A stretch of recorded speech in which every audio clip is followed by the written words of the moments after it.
Singh has the details. The Madlanga Commission of Inquiry's 3-month interim report submitted to President Cyril Ramaphosa on December 17th has highlighted prima facie allegations of criminality, corruption, fraud, murder, perjury and other unlawful actions by members of SAPS, officials of the city of Ekurhuleni and members of EMPD.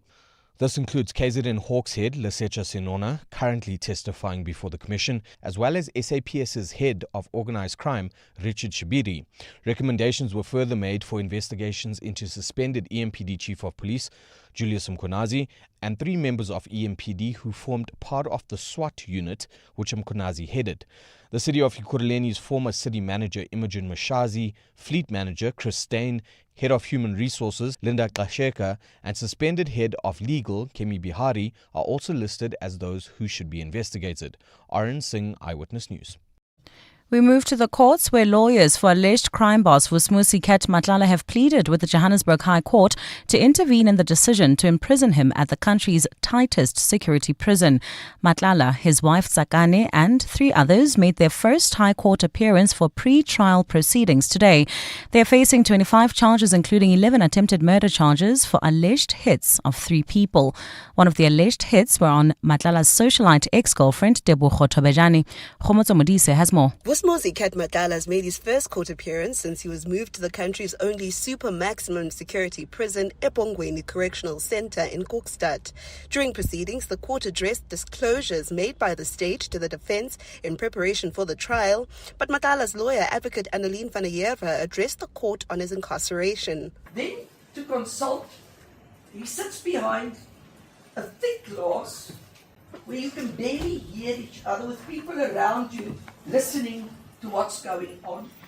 And I respectfully submit it's a well-known fact that they also record whatever consultations or conversation goes on there. Acting Judge William Karim has encouraged Matlala's lawyers to bring out an urgent application for him to be accommodated at a closer facility. The matter has been postponed to next week to allow prosecutors an opportunity to ascertain the facts around the decision to move Matlala to eBongweni. Khomotso Modise, Eyewitness News at the Johannesburg High Court. Action SA says it will abstain from the vote of no confidence against Johannesburg Mayor Dada Morero. Morero is facing another Al Jamaah-sponsored no confidence motion in the City Council today.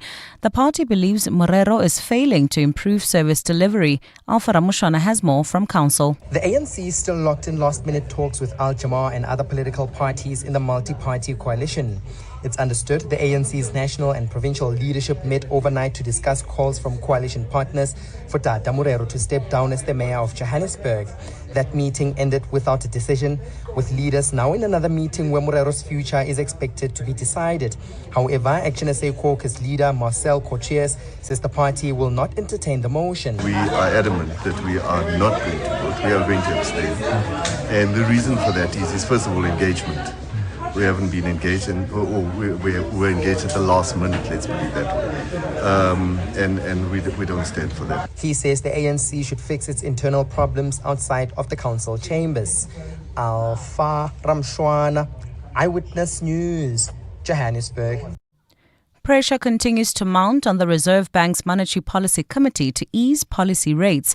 The 6-member team is preparing to announce the first repo rate decision of the year this afternoon. This comes in spite of expectations that the MPC will keep the repo rate unchanged at 6.75% today after a 25 basis point cut in November. Nokukanya Mtambo has the details. Chairman of the Seif Property Group, Samuel Seif, has called on the Reserve Bank not to miss the window of opportunity to provide vital interest rate relief to consumers, the economy and the property market. He says the country is in a unique phase where all the important economic indicators align perfectly with the central bank's mandate, providing every opportunity to expect a meaningful rate cut. On top of calls for a 25 basis point cut today, Seif says the MPC should also set the tone for a further 25 basis point cut before mid-year. While he says there's room for policy easing, economist at Sanlam Investments, Patrick Buthelezi, says it's a question of timing. Policy easing can resume once there's clarity on electricity tariffs and the SAP is confident that inflation is firmly trending towards the target. That said, the weakening US dollar, combined with favorable terms of trade, has supported the rand, which bodes well for lower imported inflation. The prime lending rate sits at 10.25%. Nokukhanya Mdambo, Eyewitness News. And in France, senators have adopted a bill to simplify the return of artworks looted during the colonial era. This paves the way for the art to be returned to all countries of origin. France has been flooded with restitution demands, including from Algeria, Mali and Benin. The restitution of looted artworks to Africa is one of the highlights of the relationship French President Emmanuel Macron wanted to establish with Africa. Former colonial powers in Europe have slowly been moving to send back some artworks obtained during colonialism. Gold's trading at $5,479.14 an ounce. The rand's at 15.80 to the dollar, at 21.78 to the pound, at 18.86 to the euro. Brent crude oil's at $69.78 a barrel. Well, at this stage, things looking pretty good in 702 land. No major delays have been reported at this stage. However, look out for those faulty traffic lights. That's in Rosebank at Republic and Jan Smuts. There's also faulty traffic lights in Boysens at Libreville and Boysens Road. A look at your weather. Partly cloudy skies in Gauteng this afternoon with scattered thunder showers expected. Temperatures are peaking at highs between 27 and 30 degrees. The top story in Eyewitness News this hour. President Cyril Ramaphosa has instructed the SAPS to establish a special task team to probe some of those identified at the Madlanga Commission of Inquiry. EWN, in touch, in tune and independent. For the latest, visit ewn.co.za or download the EWN app. Get your brain in the game and win big on the Brain of 702. Enter now on primemediaplus.com. T's and C's apply. 702. Live On the Prime Media Plus app. DSTV channel 856. 92.7. And 106 FM. Let's walk the talk.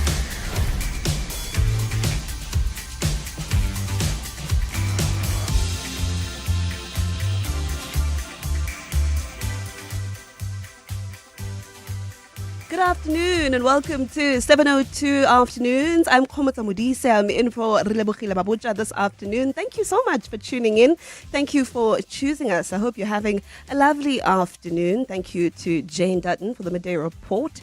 Coming up on the show this afternoon, I want to talk to you about mental and emotional challenges of being a breadwinner in today's economy. We don't talk enough about the mental load that one carries in their home as a breadwinner, the toll that it takes on you, and how it can even affect your decision making. I've been saying to my colleagues, sometimes you don't even live for yourself anymore because you've got so many people to consider. We're going to be talking about that over the next few minutes, and I want to hear from you. Are you a breadwinner? How are you dealing with that mentally? What is your emotional state? And do you sometimes just take a step back and think whether you're still living for yourself? We'll be talking about that in just a bit. And then right after that, we'll have a conversation on our Belief Matters feature. Today we're talking about salt. Now, from bath salts to coarse salt, it's always been used in our homes as a spiritual tool mostly. You'll hear people saying they pour salt or they sprinkle salt around the house for whatever reason. They believe, for protection, to chase away spirits. And really, it's been an age-old, tool that's been used in many, many homes. I know in African homes as well, it's used quite a bit. We're going to be talking to Zandile Wamafu, known as Thando Lwakho. She's a spiritual healer, helping us make sense of salt as a spiritual weapon. Is it a spiritual weapon? If you use salt in your home as well, get in touch with us. I want to hear from you. And where did you learn about the use of salt, and how have you incorporated it in your everyday life?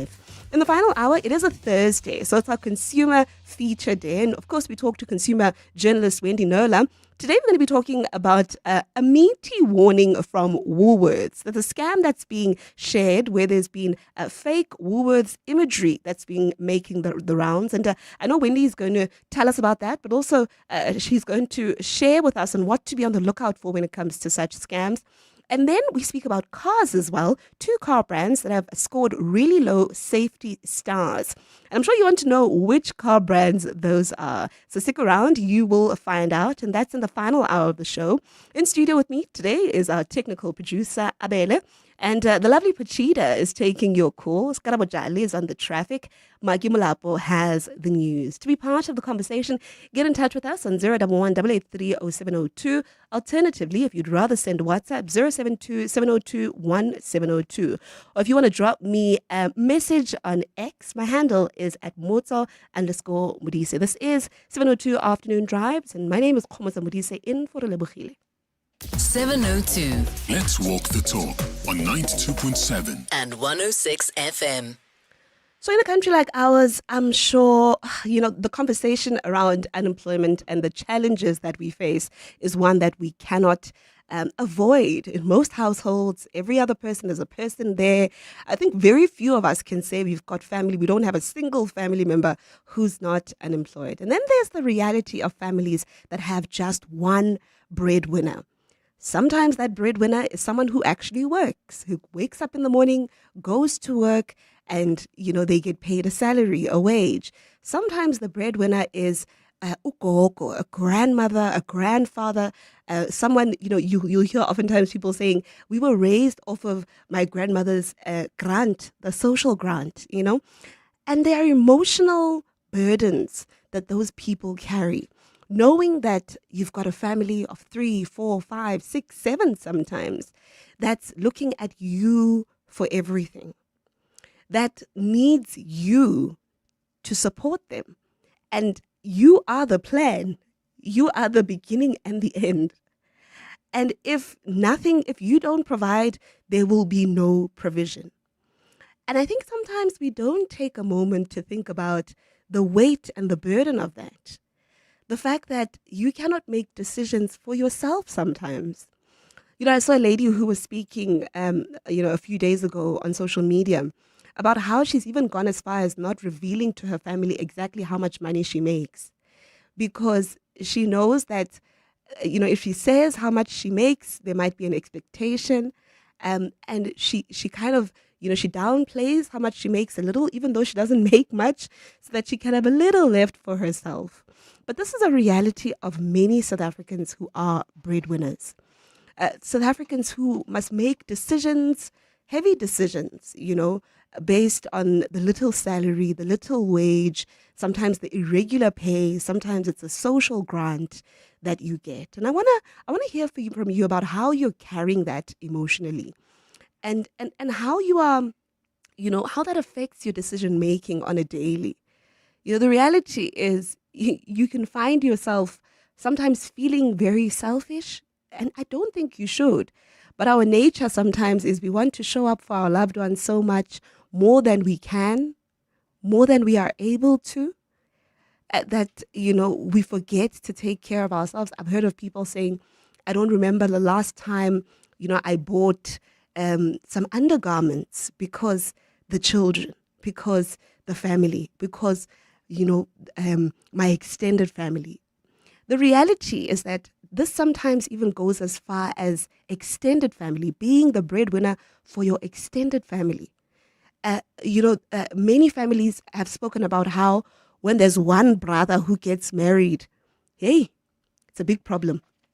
Because that brother was taking care of everyone, and now the brother is deciding to go and get married and, start their own life. And the family, it's not that they're not happy for him. They're happy, Abuti, our brother, is growing and he's taking on this responsibility and he's becoming a man and he wants to, have his own family. But the fear that there's no one to take care of us, the fear that nobody will be there to take care of this family, that brother is the only breadwinner. You often hear jokes sometimes of people saying, don't marry the breadwinner. Because, hey, the reality is that family will forever hate you. You'll be the person that took away from them. And I think that, sometimes we trivialize it so much and we pick sides and we say, no, that family must learn to fend for themselves.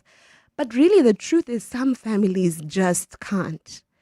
And I can imagine the agonizing that, certain family members go through, that the breadwinner goes through when they want to take steps in their life. You want to move away from home. You want to start a life. You want to start a family. You want to take on more financial responsibilities to save towards your retirement. And all of that is difficult when you're a breadwinner. So I want to hear from you. If you are a breadwinner, if you are a person that lives in a home where there's only one breadwinner, and maybe you are being supported by that breadwinner, have you ever taken the time to ask about their financial well-being? Have you ever taken the time to ask about their financial state, their emotional state? Have you asked Puti, Sisi, Mama, are you okay? And I think when we think about that and just take the time to reflect on those realities, I think sometimes it will be a little kinder to those people, because I think they really, really need it. Clement Maniatella. Weekday mornings, 9 to 12. 9 to 12. I think as South Africans, we have a high tolerance for nonsense. We have a high tolerance for abuse. And I don't know how we could change that. Because we're good with complaining. We're going to be outraged. All of us. Outraged about how our taxes are being abused and how corrupt these senior officers are. But what do we do about it? How can it be? How can it be that many of us, none of you have called in and said, hey, I'm a happy taxpayer, Clement? None. How can it be that so many of us can be unhappy taxpayers in this country and we do nothing about it? How can it be that we are so unhappy as taxpayers? We do nothing about it. Let's think about that. Clement Maniatella. 9 to 12 on 702. Join the Department of Human Settlements, government and industry leaders, innovators and visionaries at the Summit on Innovative Building Technologies, IBTs, where cutting-edge solutions are shaping sustainable, inclusive and resilient human settlements. Tune in to 702 on the 3rd of February, broadcasting live at the Nasrec Expo Centre, Johannesburg from 9 a.m. to 12 p.m. Visit dhs.gov.za for more. The Department of Human Settlements houses security and comfort. To live wealthier, you need to be able to grow your assets. At Standard Bank Private, you get a team of internationally acclaimed financial experts to advise you on local and global investment strategies. Plus, being with a leader in home loans, you can start expanding your property portfolio. So, come live wealthier with Africa's best private bank. Apply online at standardbank.co.za. Standard Bank is an authorized FSP and registered credit provider. T's and C's apply. When tax issues get complex, you need more than general advice. You need specialist insight. AJM turns intricate tax challenges into clear strategic solutions. From disputes and litigation to long-term planning, our expertise protects what matters to you and your business. With teams in Cape Town, Johannesburg, and Namibia, we deliver the rigorous analysis high-stakes decisions demand. AJM. Complex tax matters simply resolved. Do you suffer from migraines? Have you been previously diagnosed by a doctor and treated for migraine? Ask your pharmacist about previously prescribed migraine treatments that are now available without prescription. Brought to you by Sandoz. John Perlman.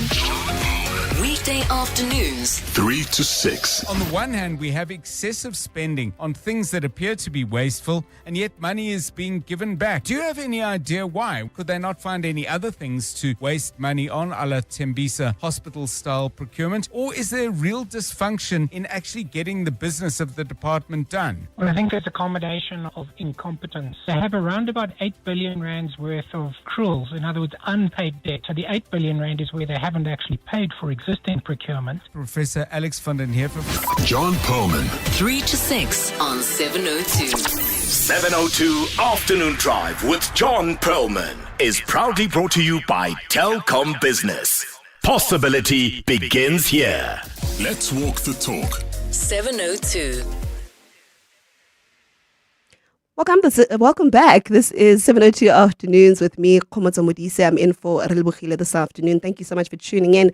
We're speaking about the emotional and mental load that some breadwinners carry and how you deal with those. But also, are you a breadwinner in your home? How are you carrying that load? And if you live in a home where there is only one breadwinner, do you ever take the time to check in and to say, how are you feeling? I see we've got some voice notes.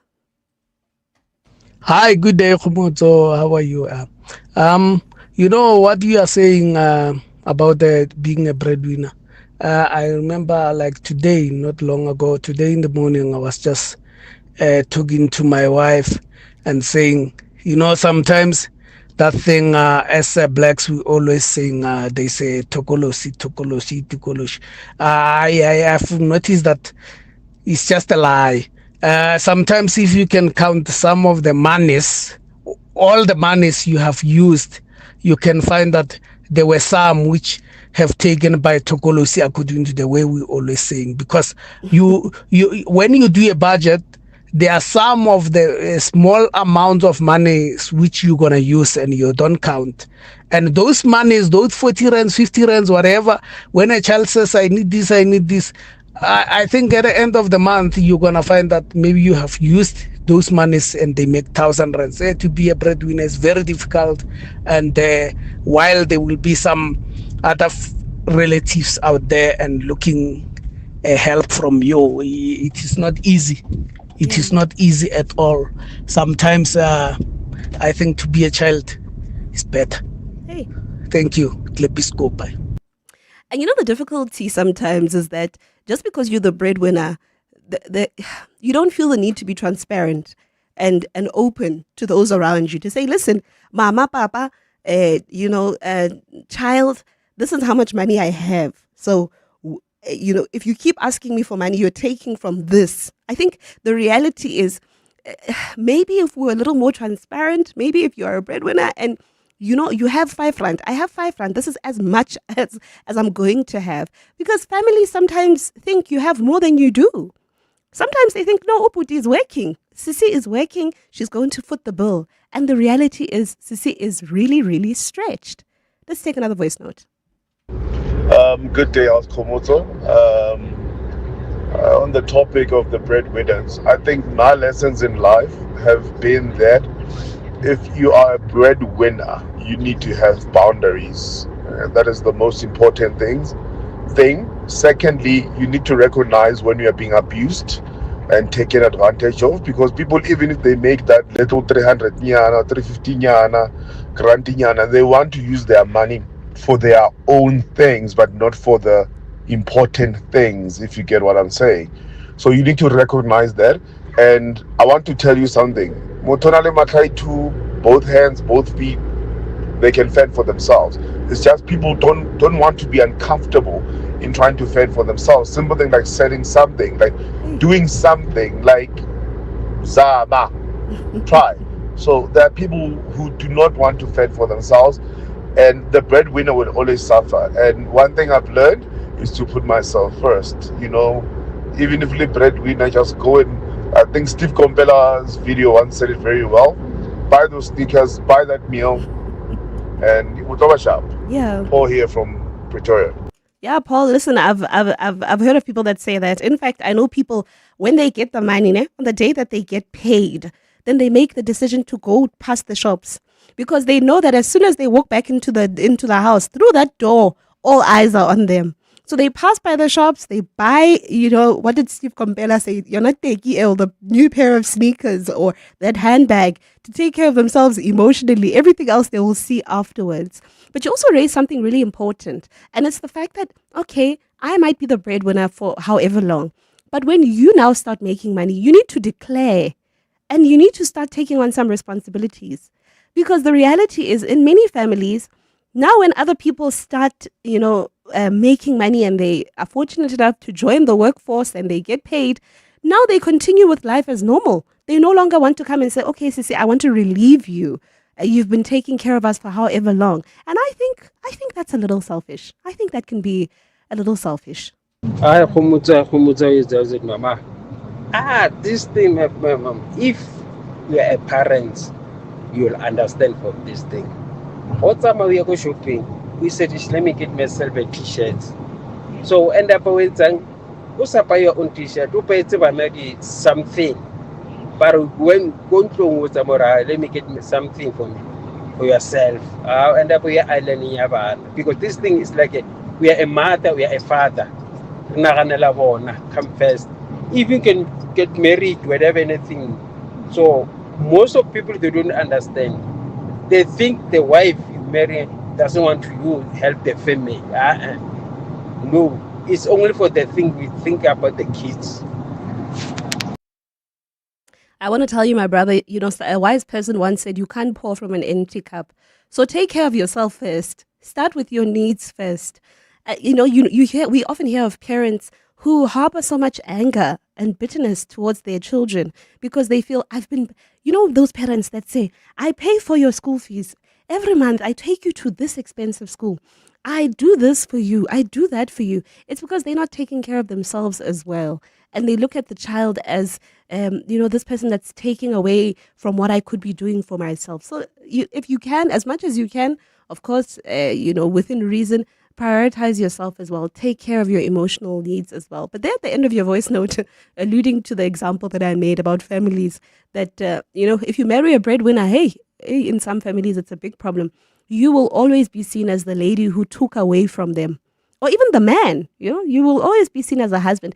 Interestingly enough, though, I've never heard of instances where families will say that husband took away our sister who was a breadwinner. And I wonder if it's because when women get married, they still continue to take care of home. They still continue to contribute. But when men get married, they forget. I don't know. I'm not saying that's the case. I'm saying, could that be, because oftentimes people will say, that lady married our brother or our uncle, and then, we were left in a ditch. We don't have anything as a family. But seldom do you hear people saying that man married our sister or our aunt, and we also found ourselves where where now there's no money in our house. Someone here saying, hi, this is Khomozo. It's Muzi here. As a breadwinner, I'm mentally, physically, and financially drained, looking after my siblings, 3 young children, whilst they that's the siblings, live their merry lives with no care in the world. Now I don't even have children of my own. It's such a heavy burden. These kids have done nothing wrong, and Linda, I can't abandon them now. That's a reality that many of us face. Many people will tell you, my siblings went out, they had children, they're living their best lives, they continue to, as though they have no kids, and the responsibility lies on, the brother who's working to take care of those children. And I think that calls for a serious conversation that you need to have. And I know that those conversations can be difficult. The conversations can be uncomfortable, but in order to save your relationship, I think you must have those conversations. And maybe things won't end well. The reality that you must accept is that it might not end well. You might be in a situation that you saying to your sister, listen, I can't take care of your 3 children. Your sister might say, yeah, then if you can't take care of these children, I don't want a relationship. And you need to maybe consider that you might have to go, it needs to go that far for you to take care of yourself. We're speaking about the mental and emotional load of being a breadwinner, and who takes care of the breadwinner's emotions. Because I can tell you now that many breadwinners, as some may say, but they are carrying heavy loads. So I'm the breadwinner at home, a single mother raising a 12-year-old, and it is very difficult. It can be really, really tough. Always spending on the house, running things within the house, the groceries, and always ensuring that our kids are short of nothing.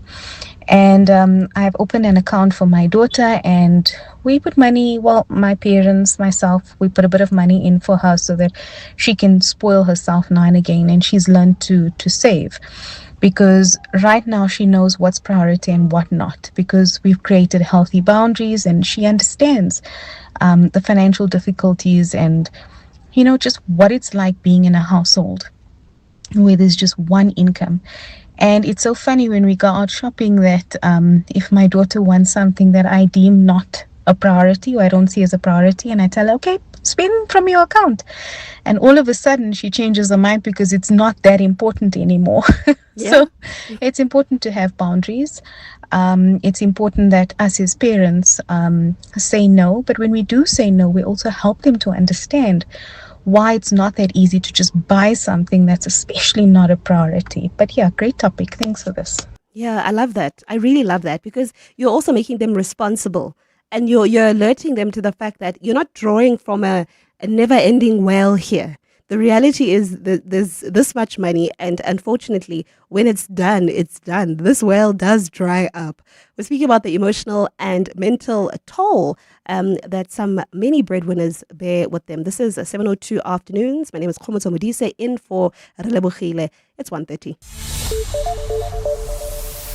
Mikey Molapo is standing by. Good afternoon. Thanks, Khomotso. Good afternoon. The former head of finance in the police's crime intelligence unit, Tiyani Hlungwane, has told Parliament that he was targeted by former Minister Bekicele for refusing to sign off on the purchase of a grabber for the ANC's Polokwane conference. Hlungwane is giving oral evidence before the Parliament ad hoc committee investigating police corruption and has told MPs about his dismissal in 2024. He believes he was removed because of his anti-corruption stance. The Gauteng Transport Department has defended strict permit requirements for scholar transport operators, saying the rules are necessary to protect children and prevent abuse in the system. Transport MEC Kidibone Dialitlabela has urged operators who have not applied for permits to follow official processes. The province has ramped up its drive to deal with scholar transport operators who are guilty of driving without permits and other road violations. Yesterday, 34 scholar transport vehicles were impounded because of non-compliance. And Johannesburg Mayor Dada Morero has cautioned political parties in the city against what he's described as the politicization of service delivery.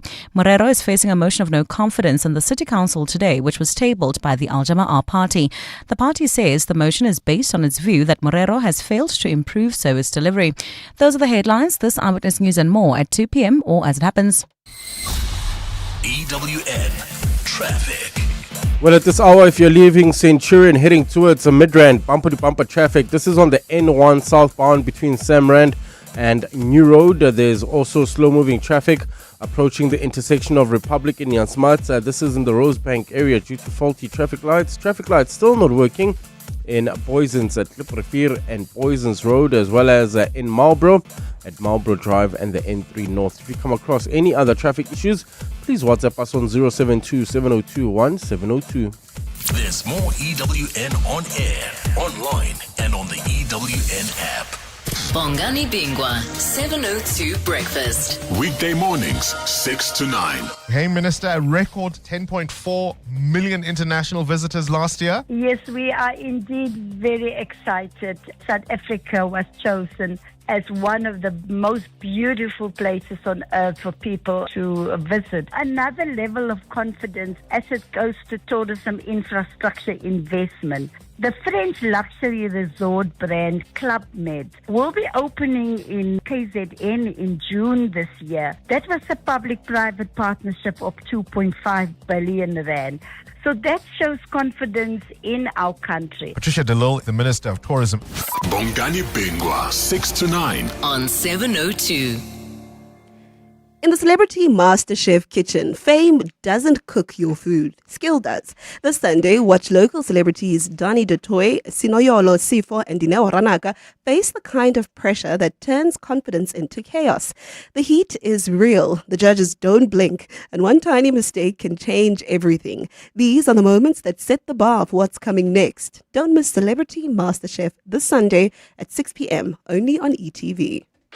Tip your way to glory in the Hollywood Bets Punters Challenge, the free-to-play horse racing game with daily cash giveaways and massive jackpot prizes. Pick all the winners on the race card and you could win 100,000 Rand. Bet 50 Rand or more on your selections using the Bet Slip feature and you could walk away with 1 million Rand. Visit punterschallenge.hollywoodbets.net today and tip your way to the top. T's and C's apply. Hollywood Sportsbook is a licensed betting operator. No persons under the age of 18 years are permitted to gamble. Winners know when to stop. South African Responsible Gambling Foundation toll-free counseling line 0800 006 008. Year in, year out, we're fixing tires faster than a Formula One pit crew. My team is on top of things like tire whisperers. If an unforeseen accident were to happen in my workshop, at least I've got My Way business insurance to keep the wheels turning. Visit myway.co.za or dial 0860 64 64 64 and get a quote today. My Way is a licensed non-life insurer and FSP. T's, C's and standard rates apply. My Way. Live your way. Across South Africa, thousands of learners face the daily reality of period poverty, and the Dis-Chem Foundation's A Million Comforts campaign has been working to change that. By making sanitary products accessible in schools, the program has helped learners show up with confidence and stay focused in class.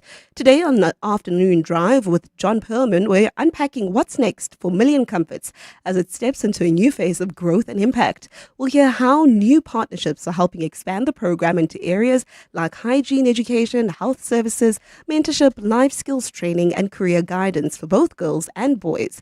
Don't miss this important conversation today on Afternoon Drive. The Dis-Chem Foundation, caring for the community. Every swipe counts. 702. Let's walk the talk on 92.7 and 106 FM. Welcome back. This is Afternoon Drive. My name is Khomotso Modise. On afternoon, 7:02 afternoons rather. My name is Khomotso Modise in for Relebogile this afternoon. We're speaking about the reality and the mental and emotional load that some breadwinners have been facing. I've been seeing your comments coming in on Facebook. Thank you so much for those, as well as your WhatsApps. Let's take some voice notes. Hi, Khomotso. You'll never hear them say that about ladies, because they continue to take care of home using their money, and in most cases that man's money, the one that is said to have been taken away from the other family. So ladies are smart, and for the most part ladies marry up, not really across or down. Yeah, listen, that's in response to that comment I made, right? That in many instances, oftentimes, in fact, I've never heard anyone saying, oh, they took away our sister can't help us anymore, she's not providing anymore. It's almost as though when women get married, they still continue to fend for home, they look out for their homes. In many houses, you'll even hear people saying, it's good that you have a daughter because a daughter will still take care of you. But when it comes to men, if you marry a man that's a breadwinner, oh, you're going to get it. You hear many families saying, yeah, that wife, ever since that wife came up, or came along, we're not getting money from our brother. And it's an interesting take there that you have there around the fact that women are smart around this. And I know sometimes women will have a private stash and they'll put money aside that the husband knows absolutely nothing about. Hi, Khomotso. You just asked something very important. But yeah, when women get married, they somehow still find a way to take care of home, right? And it seems as when men get married, we must just, there's a switch that we put on or that happens, and we just forget about home. Up until you literally realize what a norm man. This person is taking care of home. This person buys groceries for home. This person, can send X amount of money home. Why am I not doing the same? What are we scared of? Right? Listen, I don't know. I think sometimes, when men get married, and I don't know, the guys can let me know, when men get married, they're really eager to take care of their new family, and I think that's good. You're creating a new home. You're heading up the home. 9 times out of 10, the idea is they'll say the man is the leader and heading this household. So it's your responsibility to take care of this home. And I understand then that your focus becomes your new home. I think it might be wise to alleviate or to avoid that your family feels that your wife has taken you away from them. Maybe also, continue to contribute, Nyana, if there's enough money to go around. If there's enough money to go around, continue to contribute, continue to pour money, there at home, just so that there's no impression created that you're protecting your wife from the judgment that comes with marrying a breadwinner. Hi, my sister. How are you?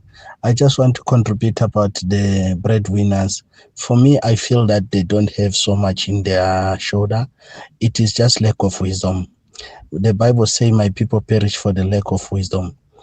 This thing that of trying to look after others and you don't treat yourself. That's where witchcraft starts, because when those people that you are looking after, they are now living a happy life and you are the one that you are taking them to school, that's where jealousy starts. I've got the same situation whereby at home, my lady, she takes care of her young sister to go to school. And I can tell you that once they get married, they won't gonna think twice about even our children.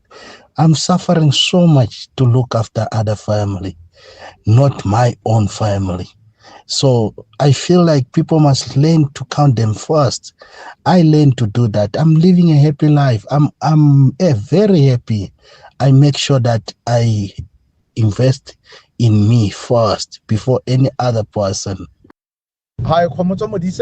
I just tuned in. I am assuming it's Komoto Modise because I hear the voice. But I want to comment regarding this topic. You know, there's a saying, I always hated Siane. I hated it because, you know, for someone to feel good, for someone to experience happiness, they must first look good, you know. And how are you gonna transfer the happiness you have experienced, the happiness, how are you going to transfer that happiness to your children if you don't know what happiness is, if you don't know what feeling good is, if you don't wear good, you know, you only have one pair of trousers that you use to go to work with for a whole year, you only have one pair of shoes, and then you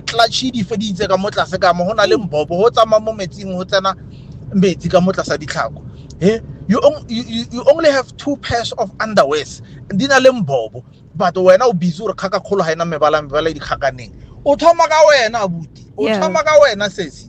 You must be happy first. To be happy, you must feel good. To feel good, you must look good. Hey.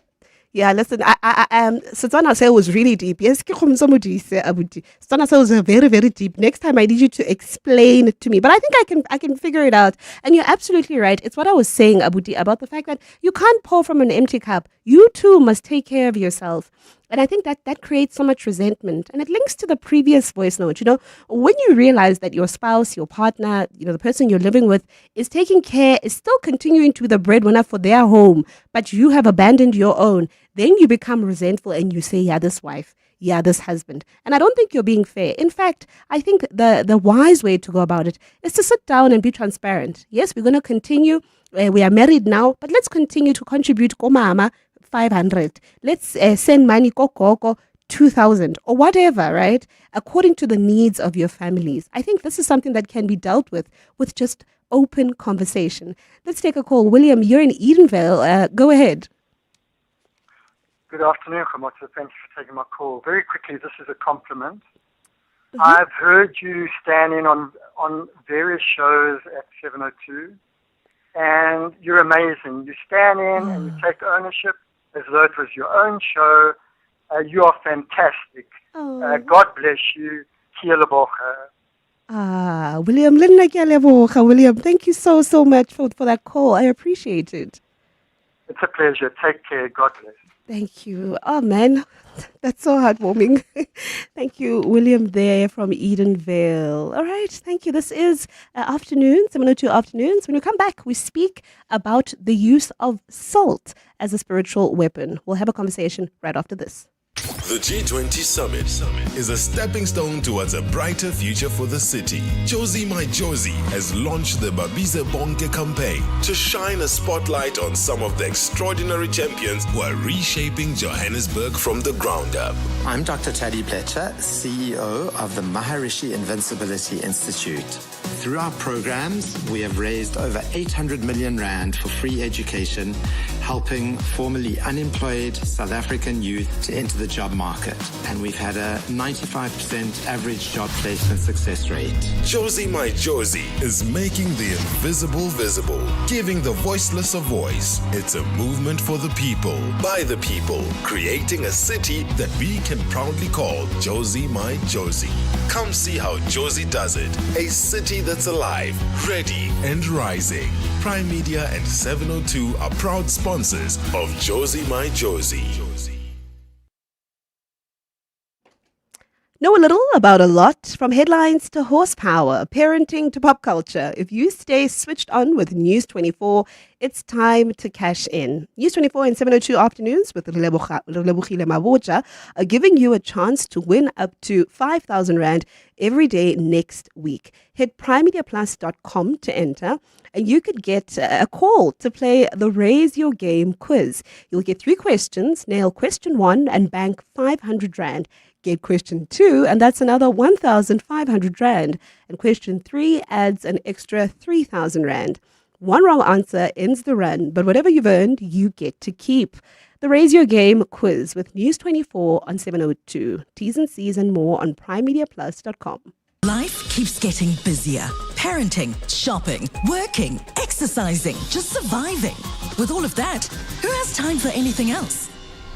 That's why Netcare introduces Netcare Appointmed. Just tell us what you need, a specialist, GP or dentist, and we'll search our nationwide network of 5,000 doctors and find an appointment with a doctor who best suits your needs and medical aid. That's Netcare Appointmed on the Netcare app. When they say, let's align, you could book another Teams meeting or you could grab a spirit level and actually get things straight. Forget the corporate talk and join us from the 22nd of January to the 1st of March for the Chamberlain Back to Business promotion. Get amazing deals on everything you need to get going again, from paint mixing and power tools to hardware and building supplies. Plus, serious savings on siteware for clothes that work as hard as you do.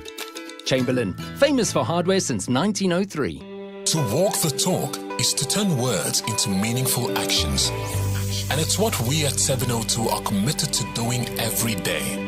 We are also committed to following the rules set out by the Broadcasting Complaints Commission's Code of Conduct to give you balanced programming, fair comments, and accurate news. But if we stumble along the way and you feel we are not living up to the code, let us know on comment@702.co.za. And if after that you're still not happy, you can direct your complaint in writing to the Broadcasting Complaints Commission. Email bccsa@nabsa.co.za. For more, visit bccsa.co.za. 702. Belief matters. Exploring culture, traditions, religion, and the beliefs that shape our world. It's time for Belief Matters right here on Afternoons with Relebogile Mabotja. My name is Khomotso Modise in for Lebo this afternoon, and today we're talking about the use of salt. And I want us to have the conversation because across cultures, religions, and traditions, salt has never been just salt. It's been used to preserve, to purify, to protect, and in many belief systems, it carries deep spiritual meaning. Some people believe that salt can cleanse negative energy. I'm sure you've heard of people sprinkling salt around the house. Someone saying they used to do that when they have a bad dream. They wake up and they, sprinkle salt. And some people, they believe that they use it to relax, to take away any bad energy. I know as a court specialist and as a court reporter, when you go to court and you sit there the whole day, and of course, there's many people that are, accused of horrendous crimes. I've had people come to me saying, Khomotso, when you get home, please take a bath in salt water, just so that you relax and you take away, the heaviness of the day. So we're going to have that conversation now. My guest is Zandile Wamafu, and she is a spiritual healer. She's known as Thando Lwakho. She joins us on the line.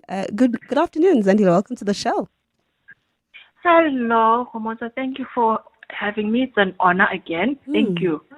I mean, it's an interesting conversation here that we're having because for as long as I can remember, I've always heard of salt being used in the spiritual context, but I've never really taken the time to ask and wonder why. What's the spiritual significance of salt? So the important part about salt, and especially when you're talking about crystallized salt, not your table salt that's a powder. Talking about the crystallized salt is the scientific structure it holds. Salt crystallizes in a square formation or a cubic formation, which brings structure, it brings order, it sets boundaries. Yeah. So you are right in saying that salt is very special, but the reason why salt is so powerful is that crystalline structure reinforces boundaries that you naturally have. So what salt does, when you put it's made of sodium and chloride. When you put those two together, especially in a conductor like water, it releases an electrical current, not a harmful one, but an electric current that you can kind of command. Yeah. So what happens is, and why people, and rightfully so, that salt is a protector, not necessarily a weapon, it's a protector. You would use it to define your boundaries. When you realize, like you were mentioning, that when you're around people for a very long time and you're around that much negativity, depending on what you're covering, you absorb other people's energies that don't necessarily belong to you. You would then use that salt to set a line to say, what I've carried through the day, I want you to disrupt that frequency, release it. And what salt does, it likes that. It likes order. You tell it what to do, it will remove any incoherent frequencies around your own baseline frequency. So you are saying to it, essentially, use this crystal that vibrates at a nice frequency, add it to a conductor that is water, and you are then telling that structure to remove what doesn't belong to you and then closes the door thereafter permanently. And I see you drawing a distinction between normal table salt and crystallized salt. What's the difference? Why can't I just take salt that I use for cooking, to protect myself, so to speak? Iodidated salt has been refined and reduced. So it's essentially like taking something that's very powerful and turning it into a powder that really does nothing. It's like breaking glass down into a powder. It doesn't do anything. But the rough salt, when it comes to energetic work, that crystallized form, represents the structure that it brings, represents the structure that it brings to your field and stabilizes who you are, so that you can make a distinct differentiation between who you are and who someone else is trying to tell you to be. Or it instills those boundaries between who you know yourself to be and how you know yourself to be, versus someone coming to bring negative energy towards you to kind of, or project onto you and try to put your natural frequency. That's why it's such a powerful tool spiritually. Yeah. It removes the noise around you when you've noticed that something doesn't belong to you. When you've noticed that, no, I've developed a habit because I've been sitting around friends that are negative and are gossipers. And now those has taught me to not have boundaries, and therefore people know me to not have boundaries anymore. And now I keep feeling like I'm under attack because now I'm vibrating at a frequency that's not mine. Once you notice that pattern, you then tell the salt that I don't want to be a gossiper anymore, or this frequency of me not having boundaries, remove it. And what that does, it obeys your command because it's an earth frequency. It comes from Mother Earth. Yes. And Mother Earth understands order, structure, and discipline. If you're not sure what you want to remove, salt won't work for you. It won't be your friend. You need to know what your boundaries are. So if you're going to say, take away negative energy, it could even remove proper negative energy, because in the universe there's a positive and negative that needs to interact on a daily basis. If you're going to say, remove negative energy, it's just going to look you in the face basically to say, okay, you're not telling me what to do. Versus you say, I'm setting a boundary for such and such a reason. It will do that, remove that frequency from you so that you can remember how to operate as you without those negative external frequencies. And I want to go into the different ways that salt is used, because I heard you refer to it being used in water. I've always heard of people sprinkling salt either in the house or outside. And then, of course, there's people that say you must take a bath in salt. What are the different ways that it can be used? And is there a different symbolism around that? You can use salt in many ways. You don't necessarily have to put salt in water. Like I was saying, that earth is a structure of, commanding, it's grounding. So you can take a crystal salt, and I'm emphasizing rock sea salt, salt that has a structure. And you will tell it, I am setting particular boundaries for my home. Anyone who has negative energies, or anybody who's coming into my home with energies of lack, that could suck out the frequency of abundance in your home, you're going to put those crystals behind your door. You're going to put those crystals on your windowsills. So if you're in your kitchen and you want your kitchen is your place of abundance, you're going to put a crystal of salt and say, you are going to protect the abundance of my kitchen, and you're going to put it there. And that salt will naturally remove any frequencies that are not of abundance. Yeah. So it doesn't go and attack or goes and looks for these things for you and removes them. What it does is, you've told it that this is the frequency that you operated. Now I'm telling you, maintain this wall. Anything that tries to enter that is not what I've just told you, remove it. Yeah. And what's the idea behind colored salts? So you'll hear about pink salt and the like. So with that, there's natural colored salts, like Himalayan black salt and pink Himalayan salts. Those are naturally occurring colors that interact with sodium in the Earth's crust. But the other colored salts are things that are added, like mica powder that's added to it. Mica powder is also a natural frequency, but what it does is because the physical body operates with the senses, your mind and your frequency knows, or your higher self knows, that when I see the color pink in my water or anywhere, it automatically brings the frequency of healing, of softness, of understanding. When I see a particular kind of blue, it interacts with the mind and the spirit in a particular way. If you see the color blue, you think understanding, you think structure. When you see the color green, it's healing, and so on and so forth. So when other healers put these different colors in their salt, it is to bring you a holistic type of healing. You're not only telling that salt to set particular boundaries, but once it's removed those boundaries or set those boundaries for you, the blue brings that healing that you need. That's why a lot of people feel so released and relaxed and stabilized after using those salts. Yeah. It actually ties in perfectly to how crystals, like your rose quartz and your amethyst, because they work similarly. Amethyst has a particular crystal-like structure, and the color within itself interacts with your body and the vibrations in your body to stabilize who you naturally are, so you are better able to detect external noise and remove it from you so that it doesn't return and try to attach itself. It's just that salt is a more affordable and universal structure. Sure. Because amethyst you'd have to wear on you all the time. That's Zandile Wamafu. She's spiritually known as Thando Lwakho. She's been talking us through the use of salt, and some call it a spiritual weapon. If you want to get in touch with her, you can find her on TikTok, and her handle is at Amafu no Thando. Amafu no Thando. That's her TikTok handle, where she shares more of her insights on spiritual matters.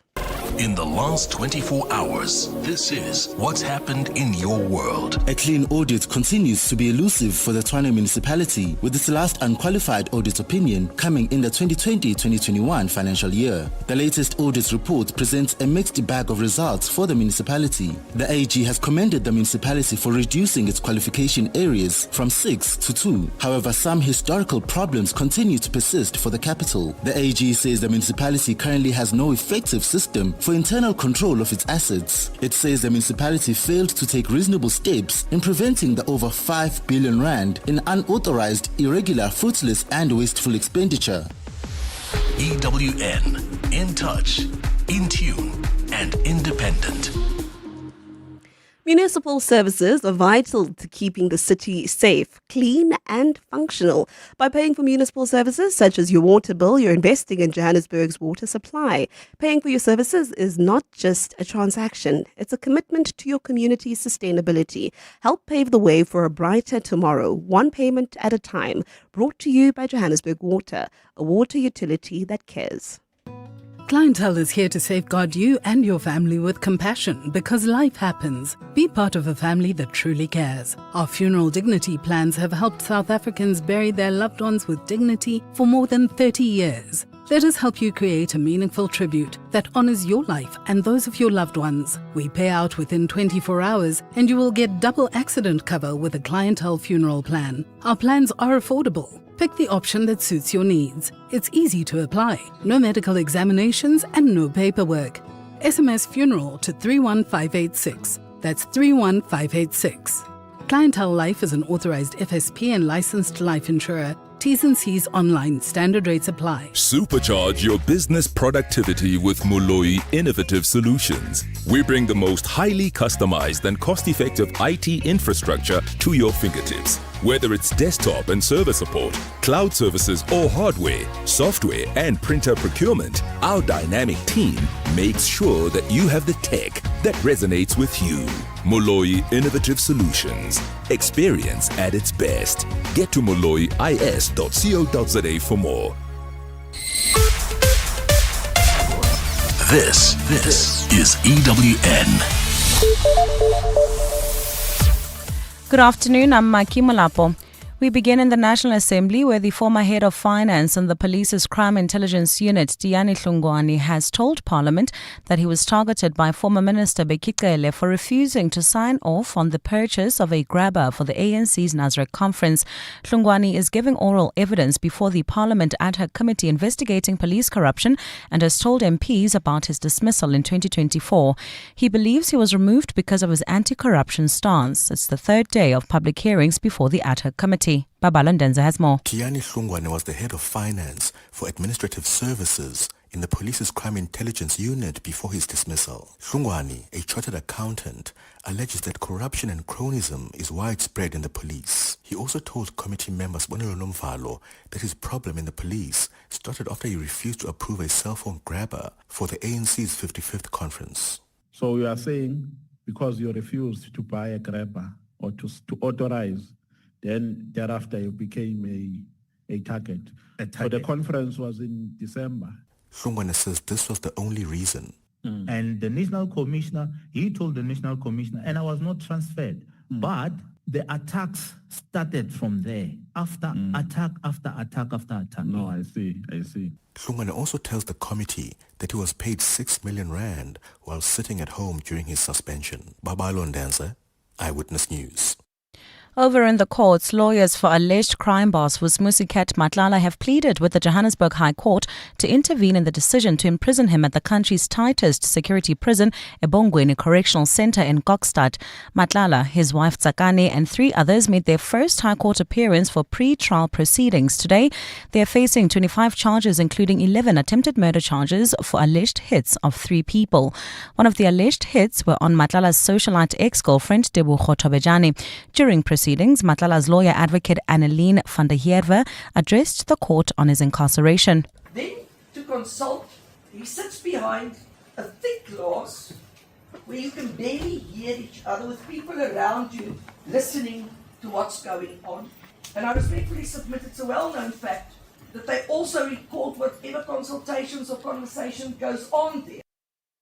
Acting Judge William Karim has encouraged Matlala's lawyers to bring an urgent application for him to be accommodated at a closer facility.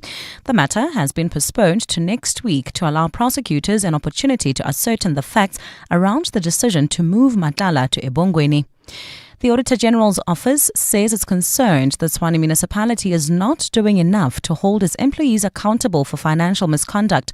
The audited financial report for the 2024-2025 financial year was tabled before Tshwane's council today. The report says the capital has recorded more than 5 billion rand in unauthorized, irregular, fruitless and wasteful expenditure. Speaking before council today, Xolani Zikwele from the AG's office says there's a lack of consequence management in the metro. The main concern here, Honourable Speaker, is that irregular expenditure, fruitless and unauthorized expenditure, the length of time that they remain unaddressed negatively impacts the culture within the city. And really here, Honourable Speaker, is to implore to all role players within the accountability ecosystem, including council, to with haste attend to this particular aspect. Johannesburg Mayor Dada Morero has cautioned political parties in the city against what he describes as the politicization of service delivery. Morero is facing a motion of no confidence in the city council today, which was tabled by the Al Jama'ah party. The party says the motion is based on its view that Morero has failed to improve service delivery.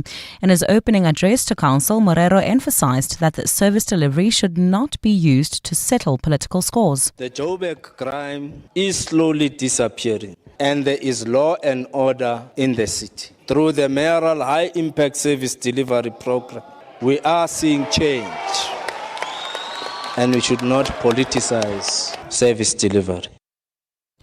And pressure continues to mount on the Reserve Bank's Monetary Policy Committee to ease policy rates. The 6-member team is preparing to announce the first repo rate decision of the year this afternoon. This comes in spite of expectations that the MPC will keep the repo rate unchanged at 6.75% today after a 25 basis point cut in November. Nokukanya Mtambo has the details. Chairman of the Seif Property Group, Samuel Seif, has called on the Reserve Bank not to miss the window of opportunity to provide vital interest rate relief to consumers, the economy and the property market. He says the country is in a unique phase where all the important economic indicators align perfectly with the central bank's mandate, providing every opportunity to expect a meaningful rate cut.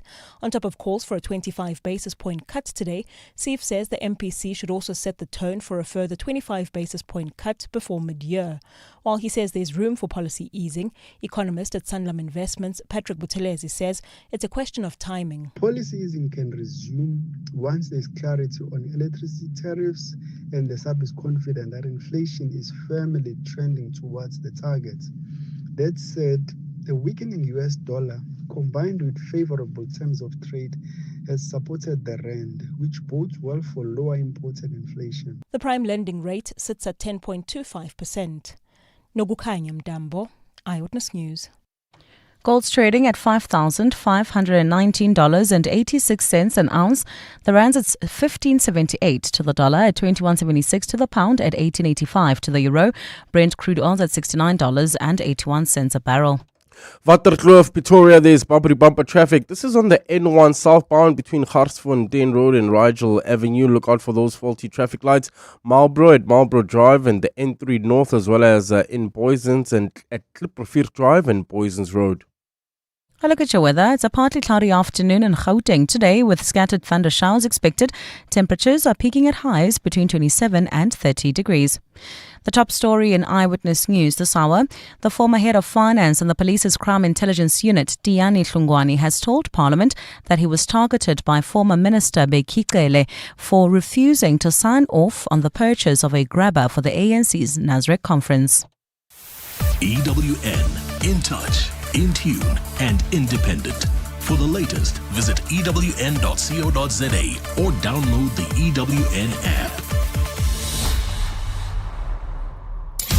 702. Live On the Prime Media Plus app. DSTV channel 856, 92.7 and 106 FM. Let's walk the talk.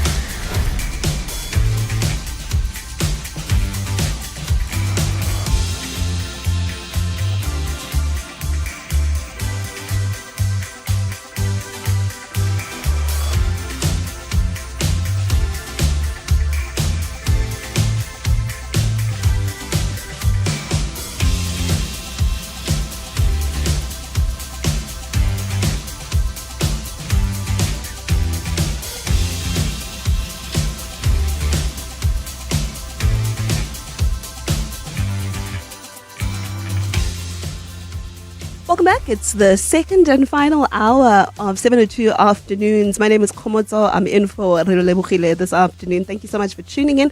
Thank you for choosing us. And thank you for your WhatsApps, your voice notes, and the conversations we've been having.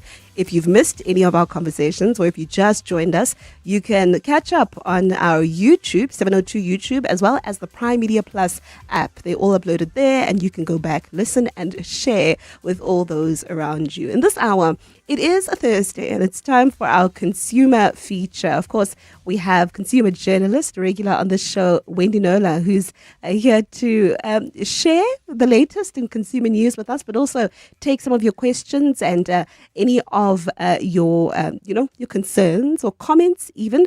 We are going to be taking your calls on 011-883-0702. Alternatively, you can send us a WhatsApp on 072-702-1702. Get in touch with me on X. My handle is at @Motso_Modise. That's at Motso_Modise. We'll be having that conversation with Wendy Nola in a bit. I hope you are ready to make your contributions. 702. Nola knows. Wendy Nola, good afternoon and welcome back to the show. Thank you. Hi, Kumot. So good to be with you today. Yes, lovely to be with you too. Quite a bit that we have, I realize, that's been on your radar. Maybe we should start with Woolies, because I see there's been a fake promotion that's been making the rounds. Yeah, this came through just this morning and I thought, let me share it with our listeners. So apparently there's this, I haven't seen it myself. I'm not on Facebook a lot, but it's very big on Facebook apparently. There's this offer supposedly coming from Woolworths for a meat box, a so-called meat box for just 200 Rand. And the retailers warned that that is definitely a scam. There's no such promotion. It's being shared by newly created fake Facebook accounts using doctored Woolworths imagery and fabricated customer comments. You know those ones that said, I thought this was a scam, but it's definitely not. Yes. That's how you know it's a scam, by the way. And yeah, just to say that their teams, social media and cybersecurity teams are reporting this furiously to Meta, and they are apparently committed to helping remove the posts. The company's Rachel Alberts, who's my contact there as a journalist, says hundreds of customers have contacted us on social media asking whether the 200 Rand box of meat is real. And she comments, it's great to see our customers being cautious and checking with us directly before clicking on these links. And I think that is a good thing. I love it when people email me and say, is this a scam? Because that's what we want them to do. Question. One of the biggest ways to avoid being caught, of course, is to check the URL. That's the website address. Yeah. Just click on there. And the only genuine one is woolworths.co.za. And Woolworths repeating what we in the consumer protection space say over and over again, and that is deals that are too good to be true should ring alarm bells. They are not true. So there you go. Just in case we save one or two people from falling for that. Of course, they get you to link through and then they get your details and all sorts of bad things happen to part you with your money. So yeah, just thought we'd share that one quickly. And it's always so interesting to see how far these scammers will go to try and make things look real, like with the imagery. And because I actually went looking for it, and I also see Biz Community has written something about it. And the fact that they've gone so far as, making it really look like a Woolies ad, I think it's easy to fall for such, right? Yeah, the fraudsters, the impersonators all over the place. So as I always say, and it's a terrible thing to say because we kind of socialized to a large extent to be trusting, to be nice. But you've got to distrust everyone and everything until your own research proves to you that, okay, this is for real.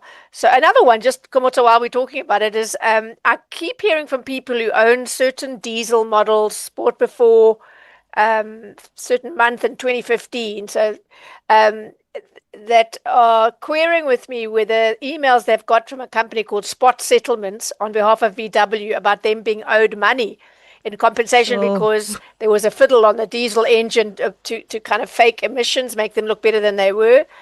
And people are thinking this is too good to be true. And it kind of does sound a bit too good to be true. So just for any of you, if you happen to be listening and you've got one of those emails and you're not sure, it's definitely not a scam. I've checked it out with VW. I've seen all the verifications. And you have to respond if you want that compensation before the end of March. Yeah, so sometimes when people check it out, it actually is for real. So always check it out, though. All right. And then I also see you want to talk about the cars. And I think this one drew my attention quite a bit. It's cars that, in terms of the safety standards, are not really meeting safety standards. And it was interesting for me to see that these are some brands that are very popular in South Africa. Yeah, so these cars have been in the news quite a lot. But I have a history as a motoring journalist that I was doing alongside my consumer journalism. So consumer stories that involve cars are very much in my wheelhouse. And I know, Kamoto, that you have a inkling for things forensic. So I thought this might appeal to you. Um, so this all started, the latest round of, oh my goodness, how unsafe are our cars? Yes. In the first week of December, when people were already in December vibes.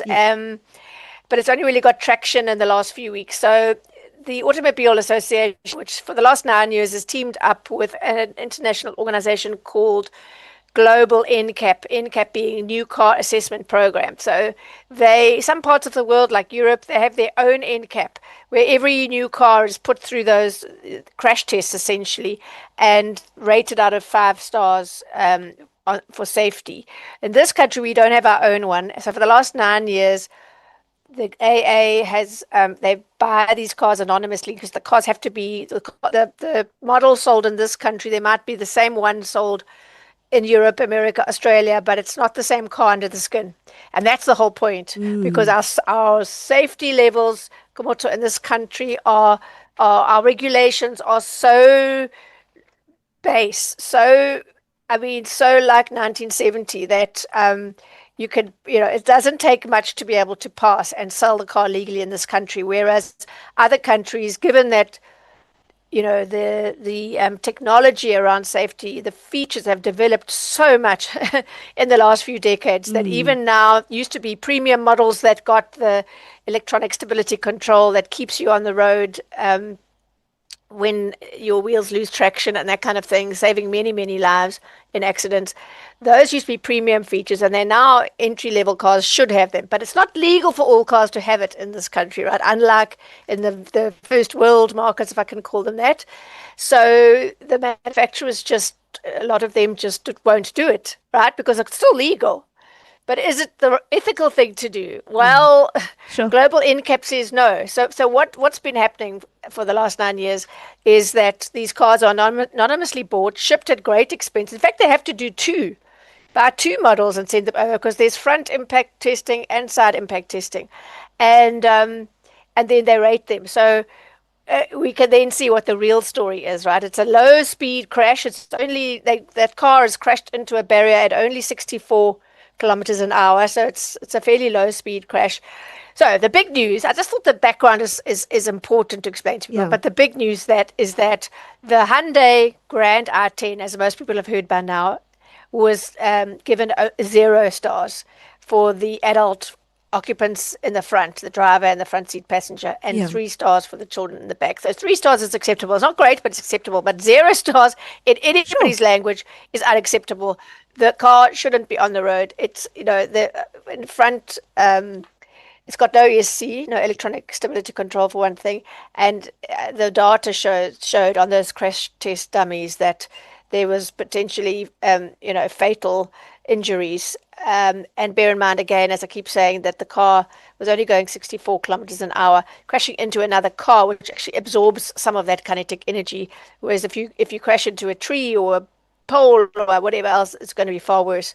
So that was like scandal, as you can imagine. Yes. Hyundai is in a bit of a position because the car you can't just take the car and then add an airbag extra or electronic stability control module. It's kind of go back to the drawing board, and there have been very strong calls from many quarters to suspend the sale of the car, and they're saying the car is legal.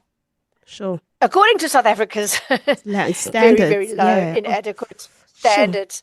So it's a really intriguing one, and it's going to be so far, I mean, we are now sort of 6 weeks in, more. They are still sticking with their, but it's legal story. And now the thing's playing out in the court of public opinion, so we see where that goes. And then this week's news, yesterday's news, so actually, was that the AA came out and revealed that they'd had another South African car. This is an interesting one. It's a more expensive car. It's a really hugely popular car, the Toyota Corolla Cross. That's the SUV. That's made in Prospecton, just outside Durban. my hometown. I've been through that plant many times. It's wonderful, and this was a very sort of proud car, and it didn't do nearly as badly as the Grand R10. It scored 2 stars for the adult passengers up front, and again 3 for the children in the back. And the main reason why it was below average was because it doesn't have curtain protection, didn't have airbag protection for the side of the head. And so that could cause injury or worse, and that is why it got just that 2-star rating.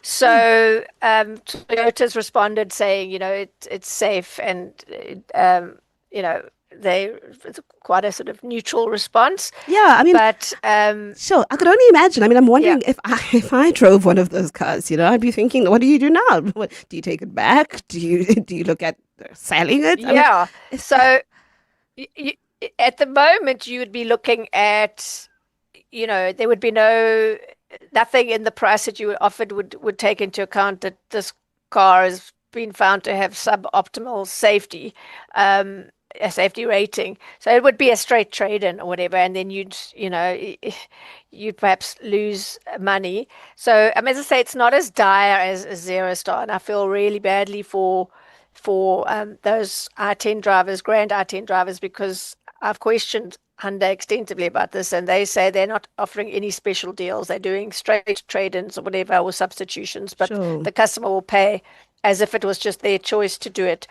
So it is a bit of a look. I'm pretty sure that, and speaking to people in the industry, that Toyota will probably be able to fix that issue in the next facelift or whatever, and just add that protection and solve the problem.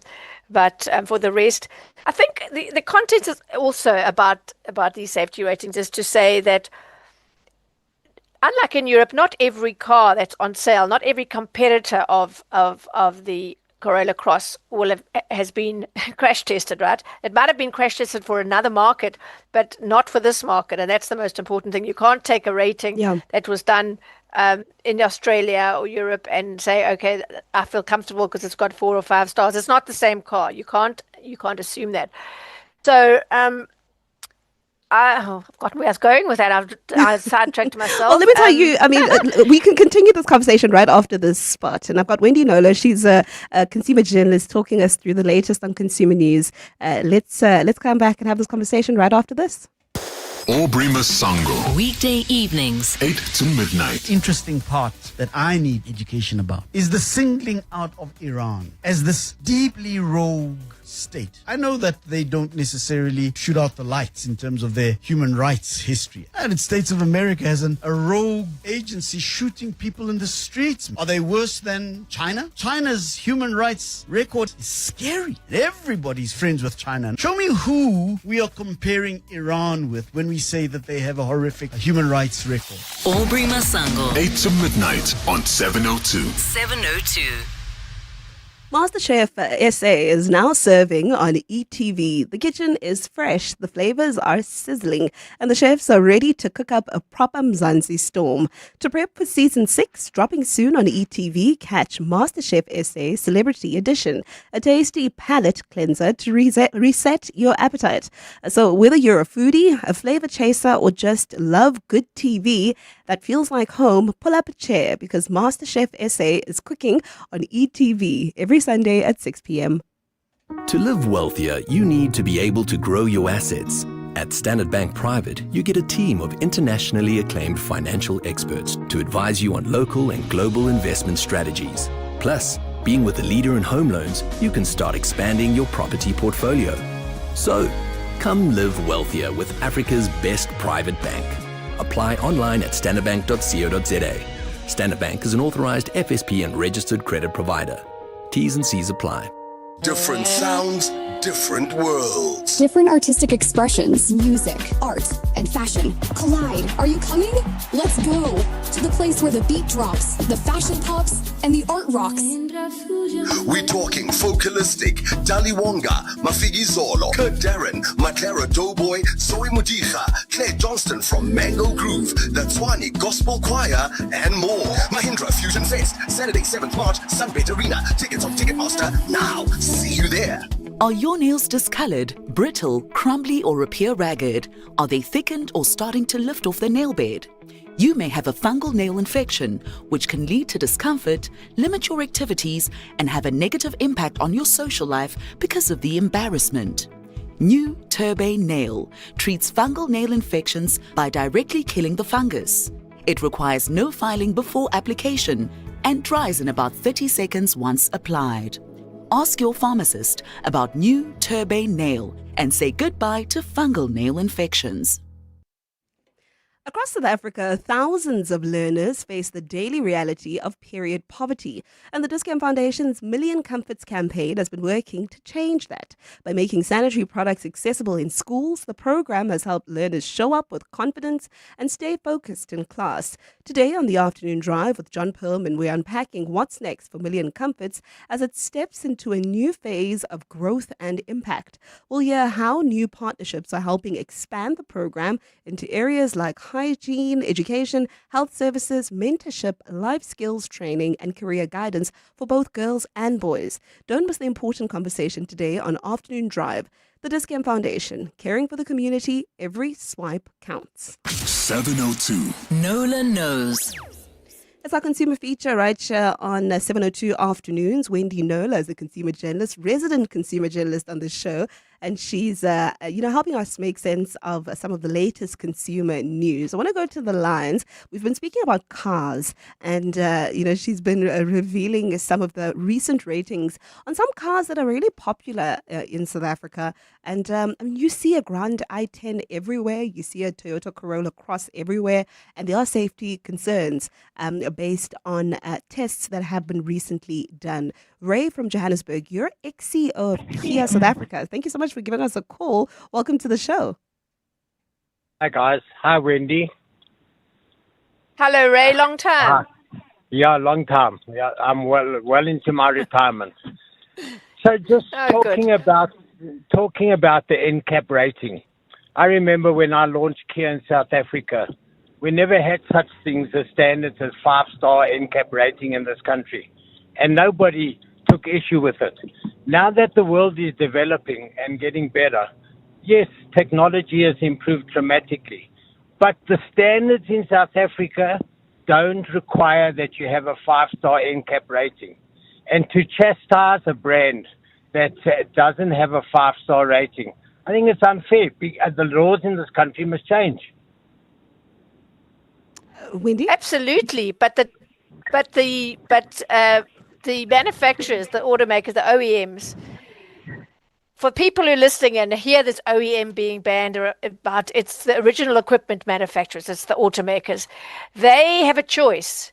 So it's never going to, this whole Safer Cars for Africa campaign is about democratization. It's about, hey, the same manufacturers will do the same model for different markets and spec them differently. So it's about, how do you justify putting better spec? And I know there's a monetary thing, but the money issue is not that huge. How do you justify saying, okay, when you buy this car in Australia or in Germany or in England or in America, you're going to have the benefit of curtain airbags, you're going to have ESC, and you're going to have other safety features. We're not talking about nice to have, we're talking about safety.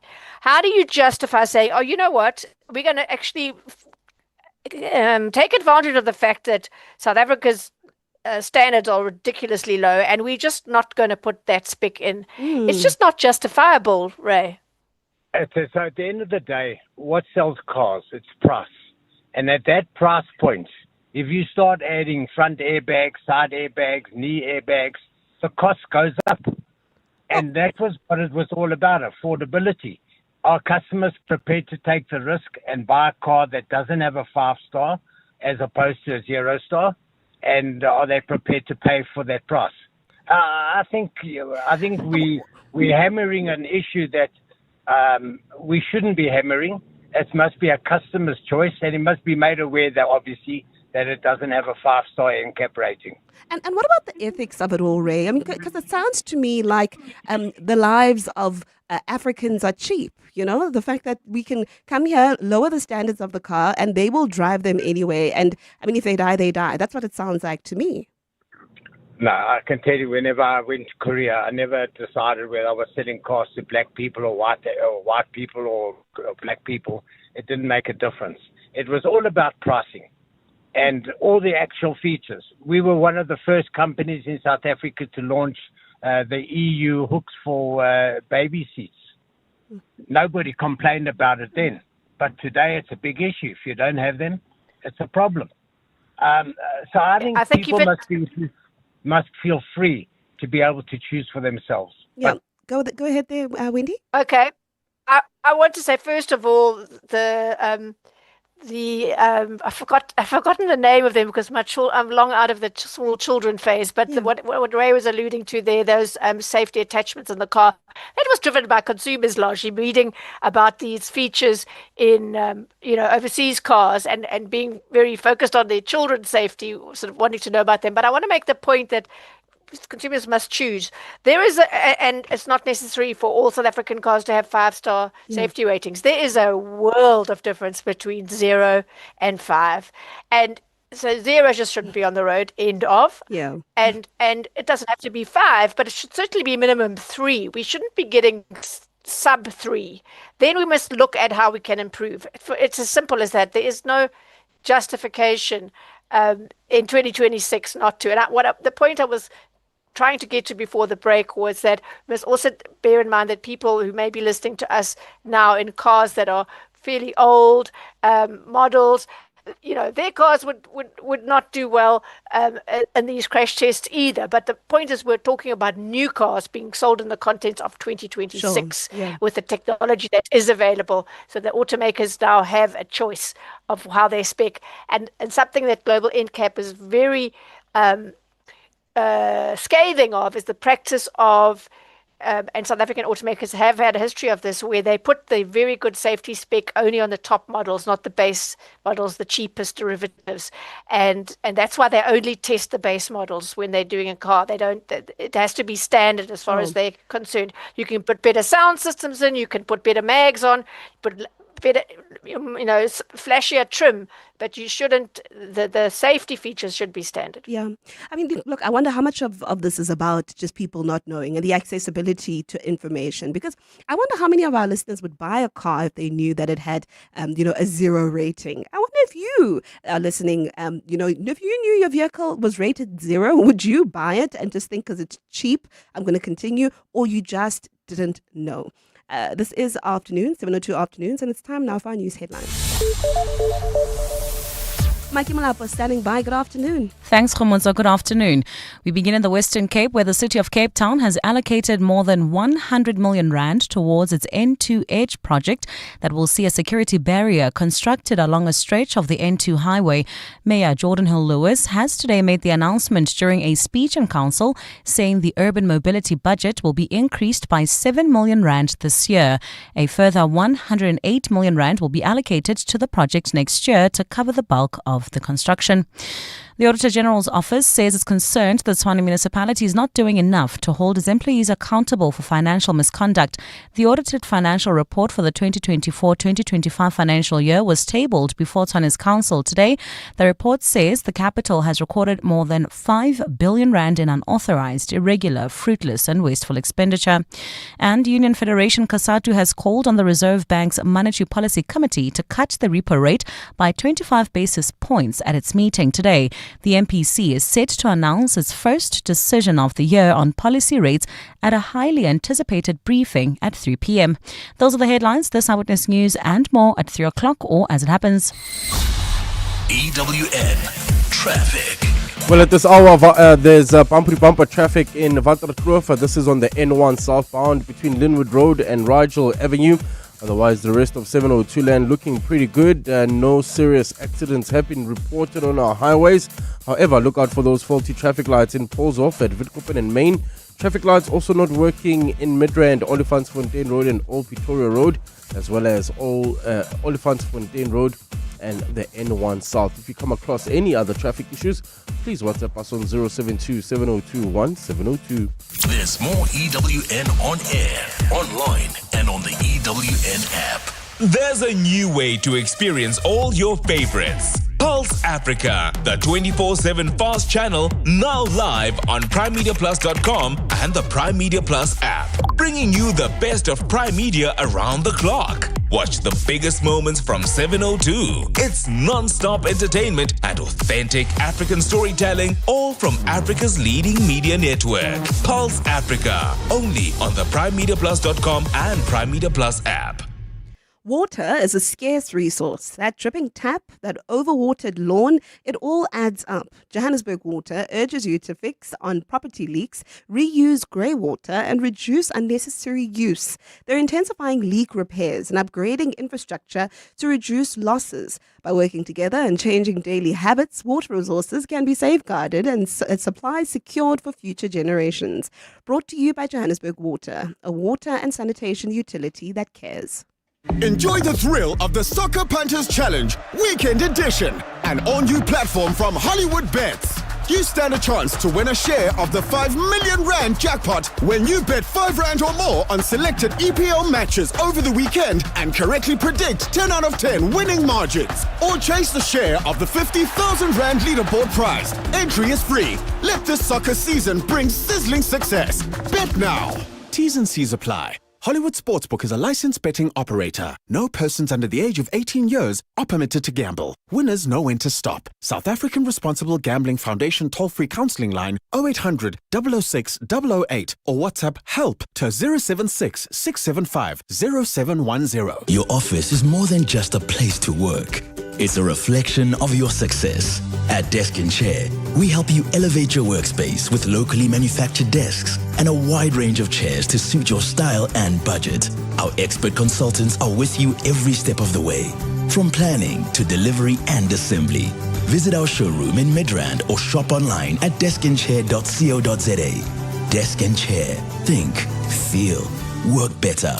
Coming up on 702 Drive with John Perlman.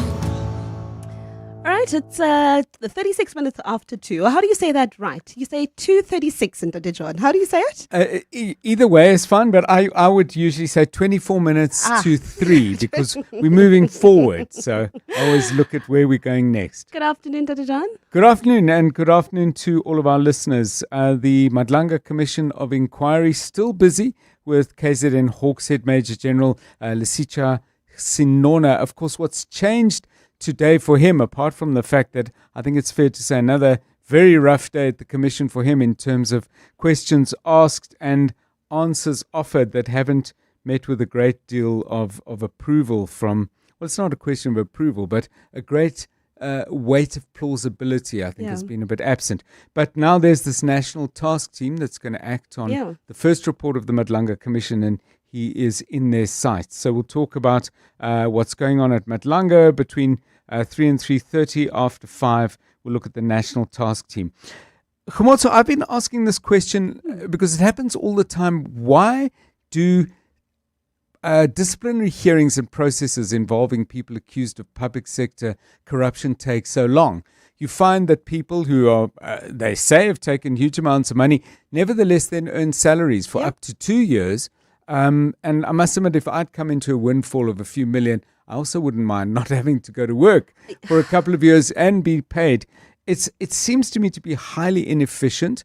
And I think there are some people who deliberately make it so. Yeah. We're going to put that question and some others to Dr. Somadora Figeni, who's head of the Public Service Commission. I'm looking forward to that interview very much. Hijacked properties in the suburbs. We'll focus on that with the lawyer who's been dealing with us. Some of the stories are pretty hair-raising. That's coming up at about 10 to 5. All right, that is Afternoon Drive with John Perlman. And tune in between 3 and 6 this afternoon. 702. Nola knows. We continue our conversation with Wendy Nola, and we're speaking all things consumer, or she's dealing with consumer news on the show. I do see your calls coming in, and I think the lines are open now, so get in touch with us. I see your WhatsApps as well. Wendy, many people taking interest in where one can find. I saw a question about where one can find a list of these zero-rated cars, and I think it's in response to something that I was raising earlier, that sometimes people just don't know. No one is going out looking for the unsafest car to drive, but this information is not always readily accessible or available. No, it isn't. So that's a very good question. The first thing I wanted to say, which is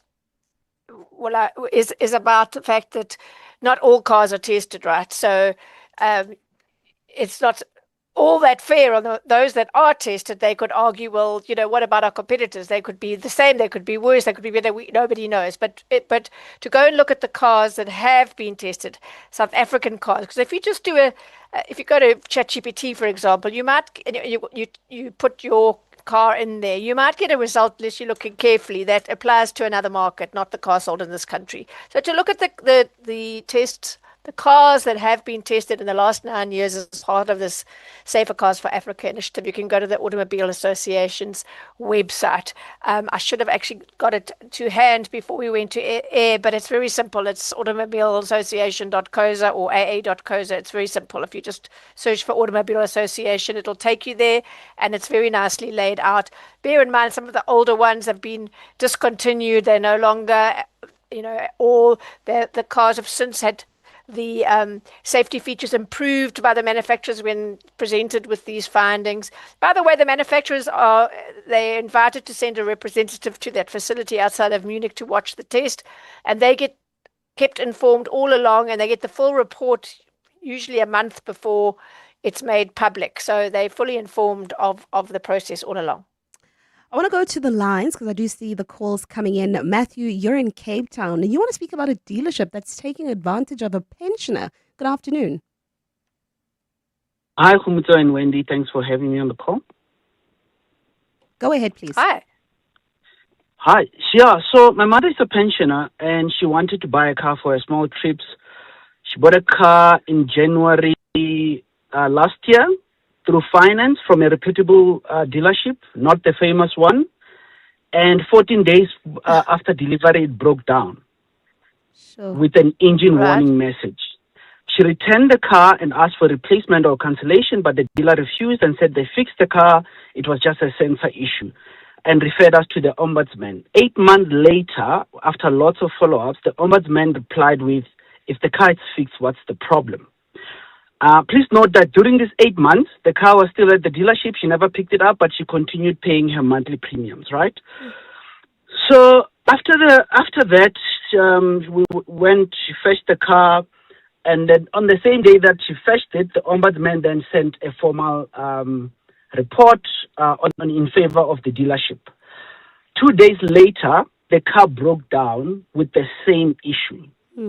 Returned the car, and then went back to the ombudsman. The ombudsman said no, referred us to the National Consumer Center. Yeah, something like that, right? So out of desperation, we seeked external people to diagnose the car, only to find that the car was involved in a serious damage that involved underbody, meaning the engine, 5 months before she bought it. We shared the report with the ombudsman, but also shared it with the dealer.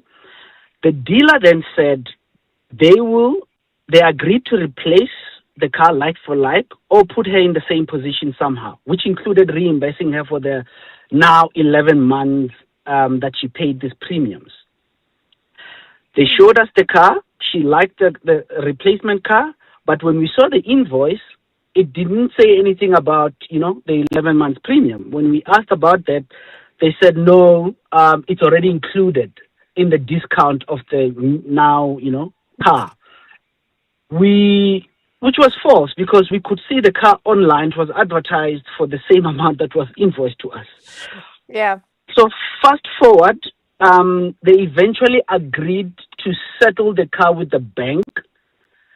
and now are saying that they are not entertaining the 11 months premiums that my mother paid. So she's stuck there. It's like the 12 month now that she's been paying premiums did not exist. She must just forget about it. Sure. Okay. You're talking about premiums. You're talking about loan repayments, I imagine, to the bank. Yes. But Yes. was she also paying an insurance premium? So there was insurance. There was obviously car tracker. As well. Okay. Yes. All right. Lots of lessons out of this one. Just quickly, if something goes wrong with a car that you've just bought, new or used, the way the Motor Industry Ombudsman looks at it, and they are mandated by the National Consumer Commission, is that you've got to give the dealership an opportunity to fix. And only if they fail to fix, so they fix it and then it fails again, would you then, especially if it's a safety critical issue, engine components, steering, braking, whatever, then we start talking about take back the car in a way that doesn't prejudice the owner. So refusing to take it back wasn't, it's understandable, but that's where your mom made a mistake, and you can see that that's why the Moser ruling went that way, because by refusing to accept the car, there was no proof whether if that was fixed or not, and they would have been within their rights to do it. So it was just a sensor, it's fixed. As it turns out, there were other issues. So there was a mis-selling. They could put their hands up and say, well, we didn't know. But, thanks to a Supreme Court of Appeal ruling recently, the banks are now regarded legally as part sellers along with the dealership. So they don't just do the finance, they are responsible for issues. So first thing, always have a car, have an expert. Our favorite is Malcolm Cavey of View for You, but there are many others that you can get in and look at the car before you sign the offer to purchase. So they will tell you the mileage has been turned back, it's been in an accident, don't touch this car. Right, so you avoid all the drama that comes afterwards. But I'm thinking that now the banks have got skin in the game. They're going to be telling the dealerships, you want proof of no accident, serious accident, da-da-da-da. So it's going to get a little bit easy for consumers, but your mom's purchase precedes that court ruling. So, so that's the second thing. I'm just trying to educate our listeners here who might be in the market for a car. And then, of course, by going to the Moser, the Umbud, you then use up all your very valuable 6 months Consumer Protection Act warranty. That's the golden period. You really want to sort things out, especially with cars, in that 6 months period. But I would be willing to have a go at this one because of the serious accident damage having been revealed. So that was something they ought to have disclosed. And secondly, the fact that actually they hadn't fixed the car. The problem reoccurred very soon after she got it back. So there were a lot of things that were done wrong and just through lack of knowledge. But I'm certainly willing to try and see what we can do. Just bear in mind, though, and this is the other thing about not sorting out a car problem quickly, is that the dealership with the Ombud sanction, there's a certain calculation depending on the size of the engine, etc., and the mileage done, but they can deduct from any refund a certain amount to take into account your mother's use of the car. Now, the reasoning being, well, if she wasn't using that car, she'd be paying for transport in some other way. So it's another reason to try and get these things settled quickly so that whatever you due as a refund is not substantially or almost completely reduced by this mileage deduction. Okay, does that? But please email me. Please email. Yeah, I'm going to ask Matthew. I'm going to ask that you send Wendy an email so that we can get through other callers. But I'm really, sorry about your mom. All right, we're going to be taking more of your calls right after this spot. Imagine if you could save time like you save money. A second here, a minute there. Type a little faster, walk a little faster. Or you could stop scrolling on the internet. Just think of all the hours you'll save. Now, what if you could take all that time and invest it? Watch it grow. Until eventually, one day, you'd have so much time that you wouldn't know what to do with it all. But unfortunately, time doesn't work like that. It can't be stored or banked. And unlike money, you can't make it back. That's why after 50 years of investing, we've learned that time is the greatest gift of all. And And the good news is, if you invest early, time gives you money. And then money gives you more time to do whatever you want to do, even if it is scrolling on the internet. Ellen Gray, long-term investing. Ellen Gray is an authorized FSP. Get your brain in the game, because the brain of 702 is back with your chance to flex your general knowledge smarts. There's a 3,000 Rand up for grabs every day, and Brain of the Week wins 10,000 Rand, plus a spot in the finals to compete for the grand prize, 30,000 Rand cash. Enter on primemediaplus.com now. Then catch 702 Breakfast with Bongani Bingwa and 702 Drive with John Perlman for your chance to be the brain of 702. T's and C's and more on primemediaplus.com. From pioneering investments in the telecom sector to getting a foot in the door in the early days of private media, the Mineworkers Investment Company has always been on the lookout for new and innovative companies to advance South Africa as a nation, while building financial security for our country's mine workers and their families. As we end a year of looking back on 3 decades of incredible successes, we look forward to the next 3 decades and beyond. Join us as we celebrate 30 years of MIC. 702. Nola knows.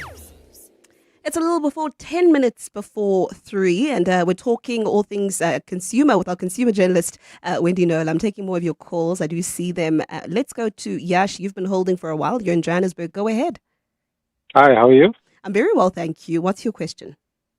So I want to find out around the legality of a network service provider changing the terms or the payment terms mid-contract. So, okay. Yeah.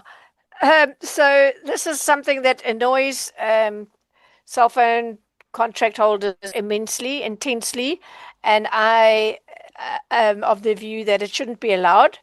But unfortunately, they can do it if they've got the clause in their terms and conditions, and if they give you sufficient notice, as in a month, they can just go and do it. And I think it doesn't tick the fairness box at all, because you and I are party to these contracts. We sign in good faith thinking, okay, well, I can budget for that amount for 2 years. They lock you in if you, and then if you want to cancel and protest, well, there isn't really a point, because their rivals are going to do the same thing sooner or later.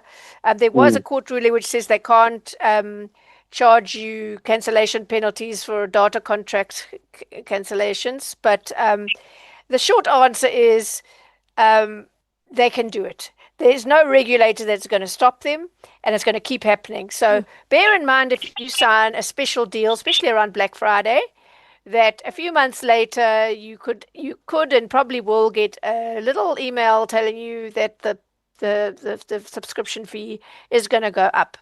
It's not normally a huge amount, but it's the principle of it. So unfortunately, if I had my way, that would be outlawed. It's something we apparently have to live with, and they all do it. So I mean, if you try and protest, cancel, then it's going to happen to you with whichever network you then go and sign up with. Okay. All right. That's not ideal, but thanks for helping. Definitely not ideal. It's not. I mean, it feels as though there's no protecting yourself, and they're a law unto themselves. That's what it sounds like. Exactly.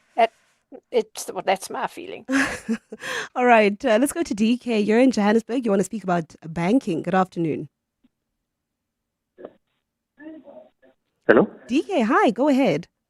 Yes, ma'am. How are you doing there? I'm very well, thank you. How are you? Yes, not very well as such. Yeah, I wanted just to ask Wendy Nola, how long, because I sent an email on January 21st and 22nd.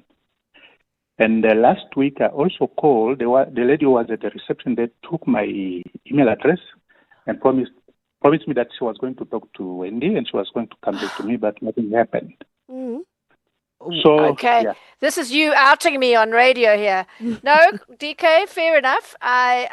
We are always at pains to say that I am one person with multiple platforms and literally hundreds of people every single day wanting my attention, and with meeting deadlines and everything, inevitably I disappoint a lot of people, which I feel really badly about, but it's an unavoidable reality of my job. So apology up front.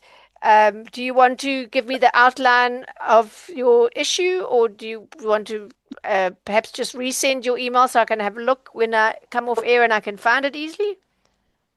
Yeah, but I just wanted to give you an highlight because I've been told that I must not mention the names of the banks. I don't know if it's how it works. Okay. I don't. Well, because then they have a right of reply, so it's not ideal because I can't give them the right of reply now on this platform. So rather just leave the names out if you don't mind for now.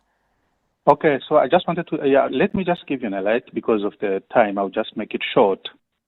Thank you. I've been defrauded by 2 big banks. So after being defrauded on my 3 account on one side, the other side as well 3 account, including the investment account and so on, including the business account. So after being defrauded, they switch off my bank account, so I could not get access to my bank anymore. So in the meantime, they opened 3 different accounts on my name. Actually, my email address was hijacked so that they could open the 3 different accounts where the money which I've applied, one side it was the business account money, investment account money, and the loan which I've applied. The 3 different kind of money were moved into those 3 different accounts, and the money was shifted out of the bank. So then after that, I escalated the matter accordingly and so on. It went even to the CEO. Nothing happened. And on the last conversation with one of the bank, I told them that no, I'm going to report the matter to the ombudsman. Funny enough, when I reached the ombudsman.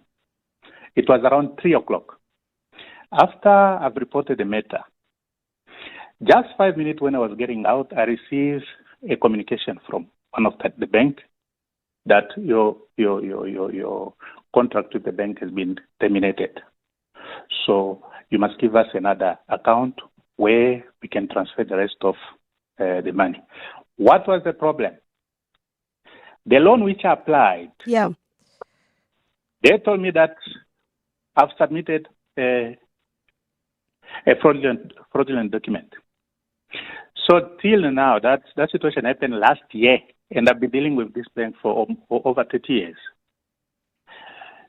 So till up to now, I've been waiting for that fraudulent document, which they've been telling me that fraudulent document. Up to now, I haven't yet received anything.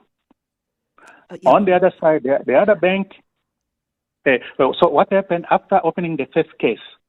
So as I was leaving the ombudsman, 5 minutes after that, as I said, that's a message I received. We've terminated your contract as a client of this bank, and so on and so on and so on. You must give us another bank account where we can transfer the money. And I said no, until I see what fraudulent document which I submitted. Yep. Go ahead, Wendy. Okay. I wanted to jump in and say this is a very unusual, very specific case that a lot of listeners wouldn't relate to. So I need to look at it carefully. I don't recall seeing this email before. So if you wouldn't mind just resending it so that I can find it quickly. I tried to do a search with DK, nothing's coming up.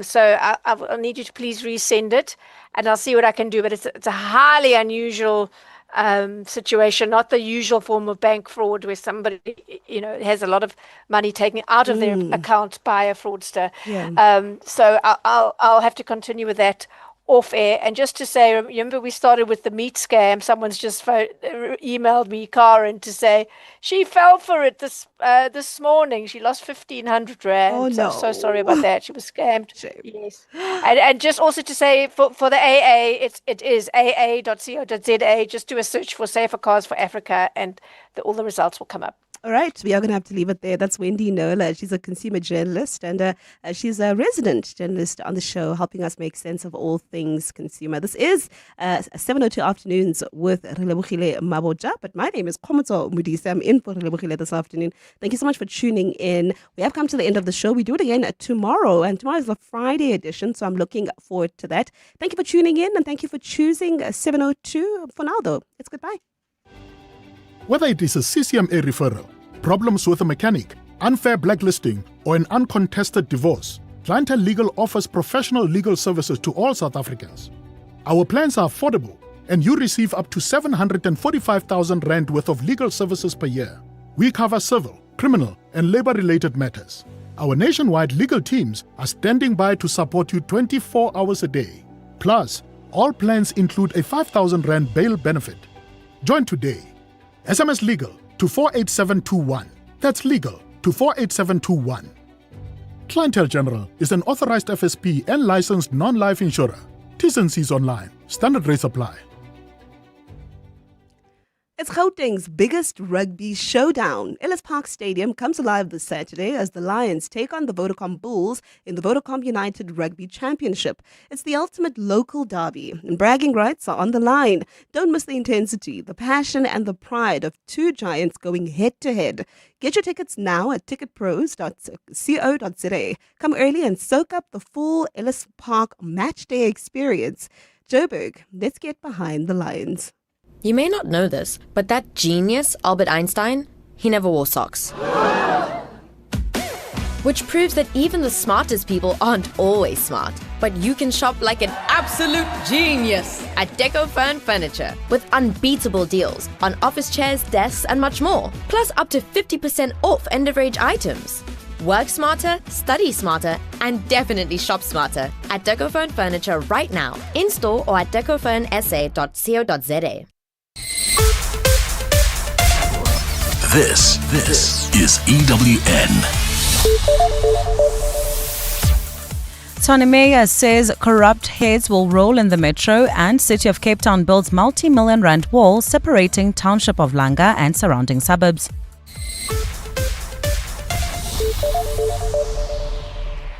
Good afternoon, I'm Mikey Malapo. Tshwane Mayor Nasipi Moya has assured the Auditor General the municipality will smoke out corrupt officials within its employ. This comes after the Metro received a qualified audit opinion with findings for the 2024-2025 financial year. This comes after the Metro received a qualified audit opinion with findings for the 2024-2025 financial year for a third consecutive year. The report was tabled before the Tshwane Council meeting today. Tabiso Goba has more. The Auditor General has raised concerns over the lack of internal controls and consequence management in the Tshwane municipality. The AG says not enough is being done by the municipality to curb and investigate its unauthorized, irregular, fruitless and wasteful expenditure, which has risen to more than 5 billion rand. Tshwane municipality Mayor Nasipi Moya says the city is trying to hold officials accountable. However, the internal processes are moving at a slow pace. But we have now realized that the majority of officials in this city are good people. They mean well. We meet them every day doing the work that they are employed to do. But there's a minority that are part of the criminal networks, and we're going to smoke them out of the system. That you have our word. Meanwhile, some opposition parties say this is a long-standing issue in the metro and institutional reforms need to be introduced. Tabiso Koba, Eyewitness News. Concerns are being raised over a special investigative task team to be formed to investigate the recommendations made in the Madlanga Commission's 3-month interim report. This morning, President Cyril Ramaphosa announced the need for a team to be formed by Police Minister Feroz Kochalia and National Police Commissioner General Fani Masemola. The statement included the names of 5 senior-ranking SAPS members and 9 Ekurhuleni municipal officials that need to be probed. Arun Singh has more. The fact that National Police Commissioner Fani Masemola testified before the Madlanga Commission of Inquiry and will now spearhead a special investigative task team instructed to probe the recommendations made by the Commission is concerning. This is according to crime expert and director of IRS investigations, Chad Thomas. And it may be a concern that it doesn't come across as being objective having the current Commissioner of Police as the head of this task team, rather in fact that he may be subjective. As we've clearly seen, there are 2 factions within the SAPS and DPCR that are fighting for control. of this very important law enforcement agency. Among those to be investigated are KZN Hawks boss Lesetja Sinona, SAPS's head of organised crime Richard Shabiri, suspended EMPD chief Julius Mkonazi, and former Ekurhuleni city manager Imogen Mashazi. Aaron Singh, Eyewitness News. The multi-party coalition governing the city of Johannesburg is continuing talks on the growing calls for Dada Morero to step down as mayor. Morero is expected to face a motion of no confidence this afternoon tabled by the Al Jama'ah party. Although Al Jama'ah is part of the ANC-led coalition, the party maintains that Morero is not the right candidate to lead the city.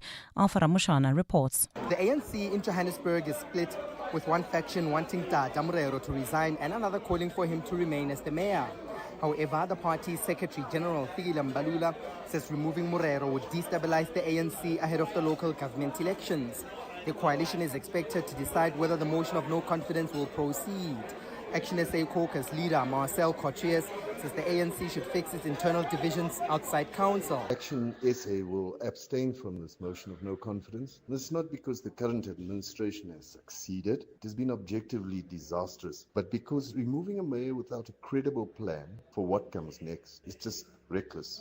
Johannesburg does not need another round of political musical chairs. Morero survived 2 motions of no confidence last year. Alfa Ramshwana, Eyewitness News, Johannesburg. Union Federation COSATU has called on the Reserve Bank's Monetary Policy Committee to cut the repo rate by 25 basis points at its meeting today. The MPC is set to announce its first decision of the year on policy rates at a highly anticipated briefing at this hour. Economists are divided on what to expect, although some forecasters believe the central bank will hold the benchmark rate at 6.75%. While the rand has strengthened against a weaker dollar recently, there are still some geopolitical risks likely to add to volatility. Economist at Sanlam Investments, Patrick Buthelezi. Overall, given the strong arguments for both holding the repo rate steady for now and cuts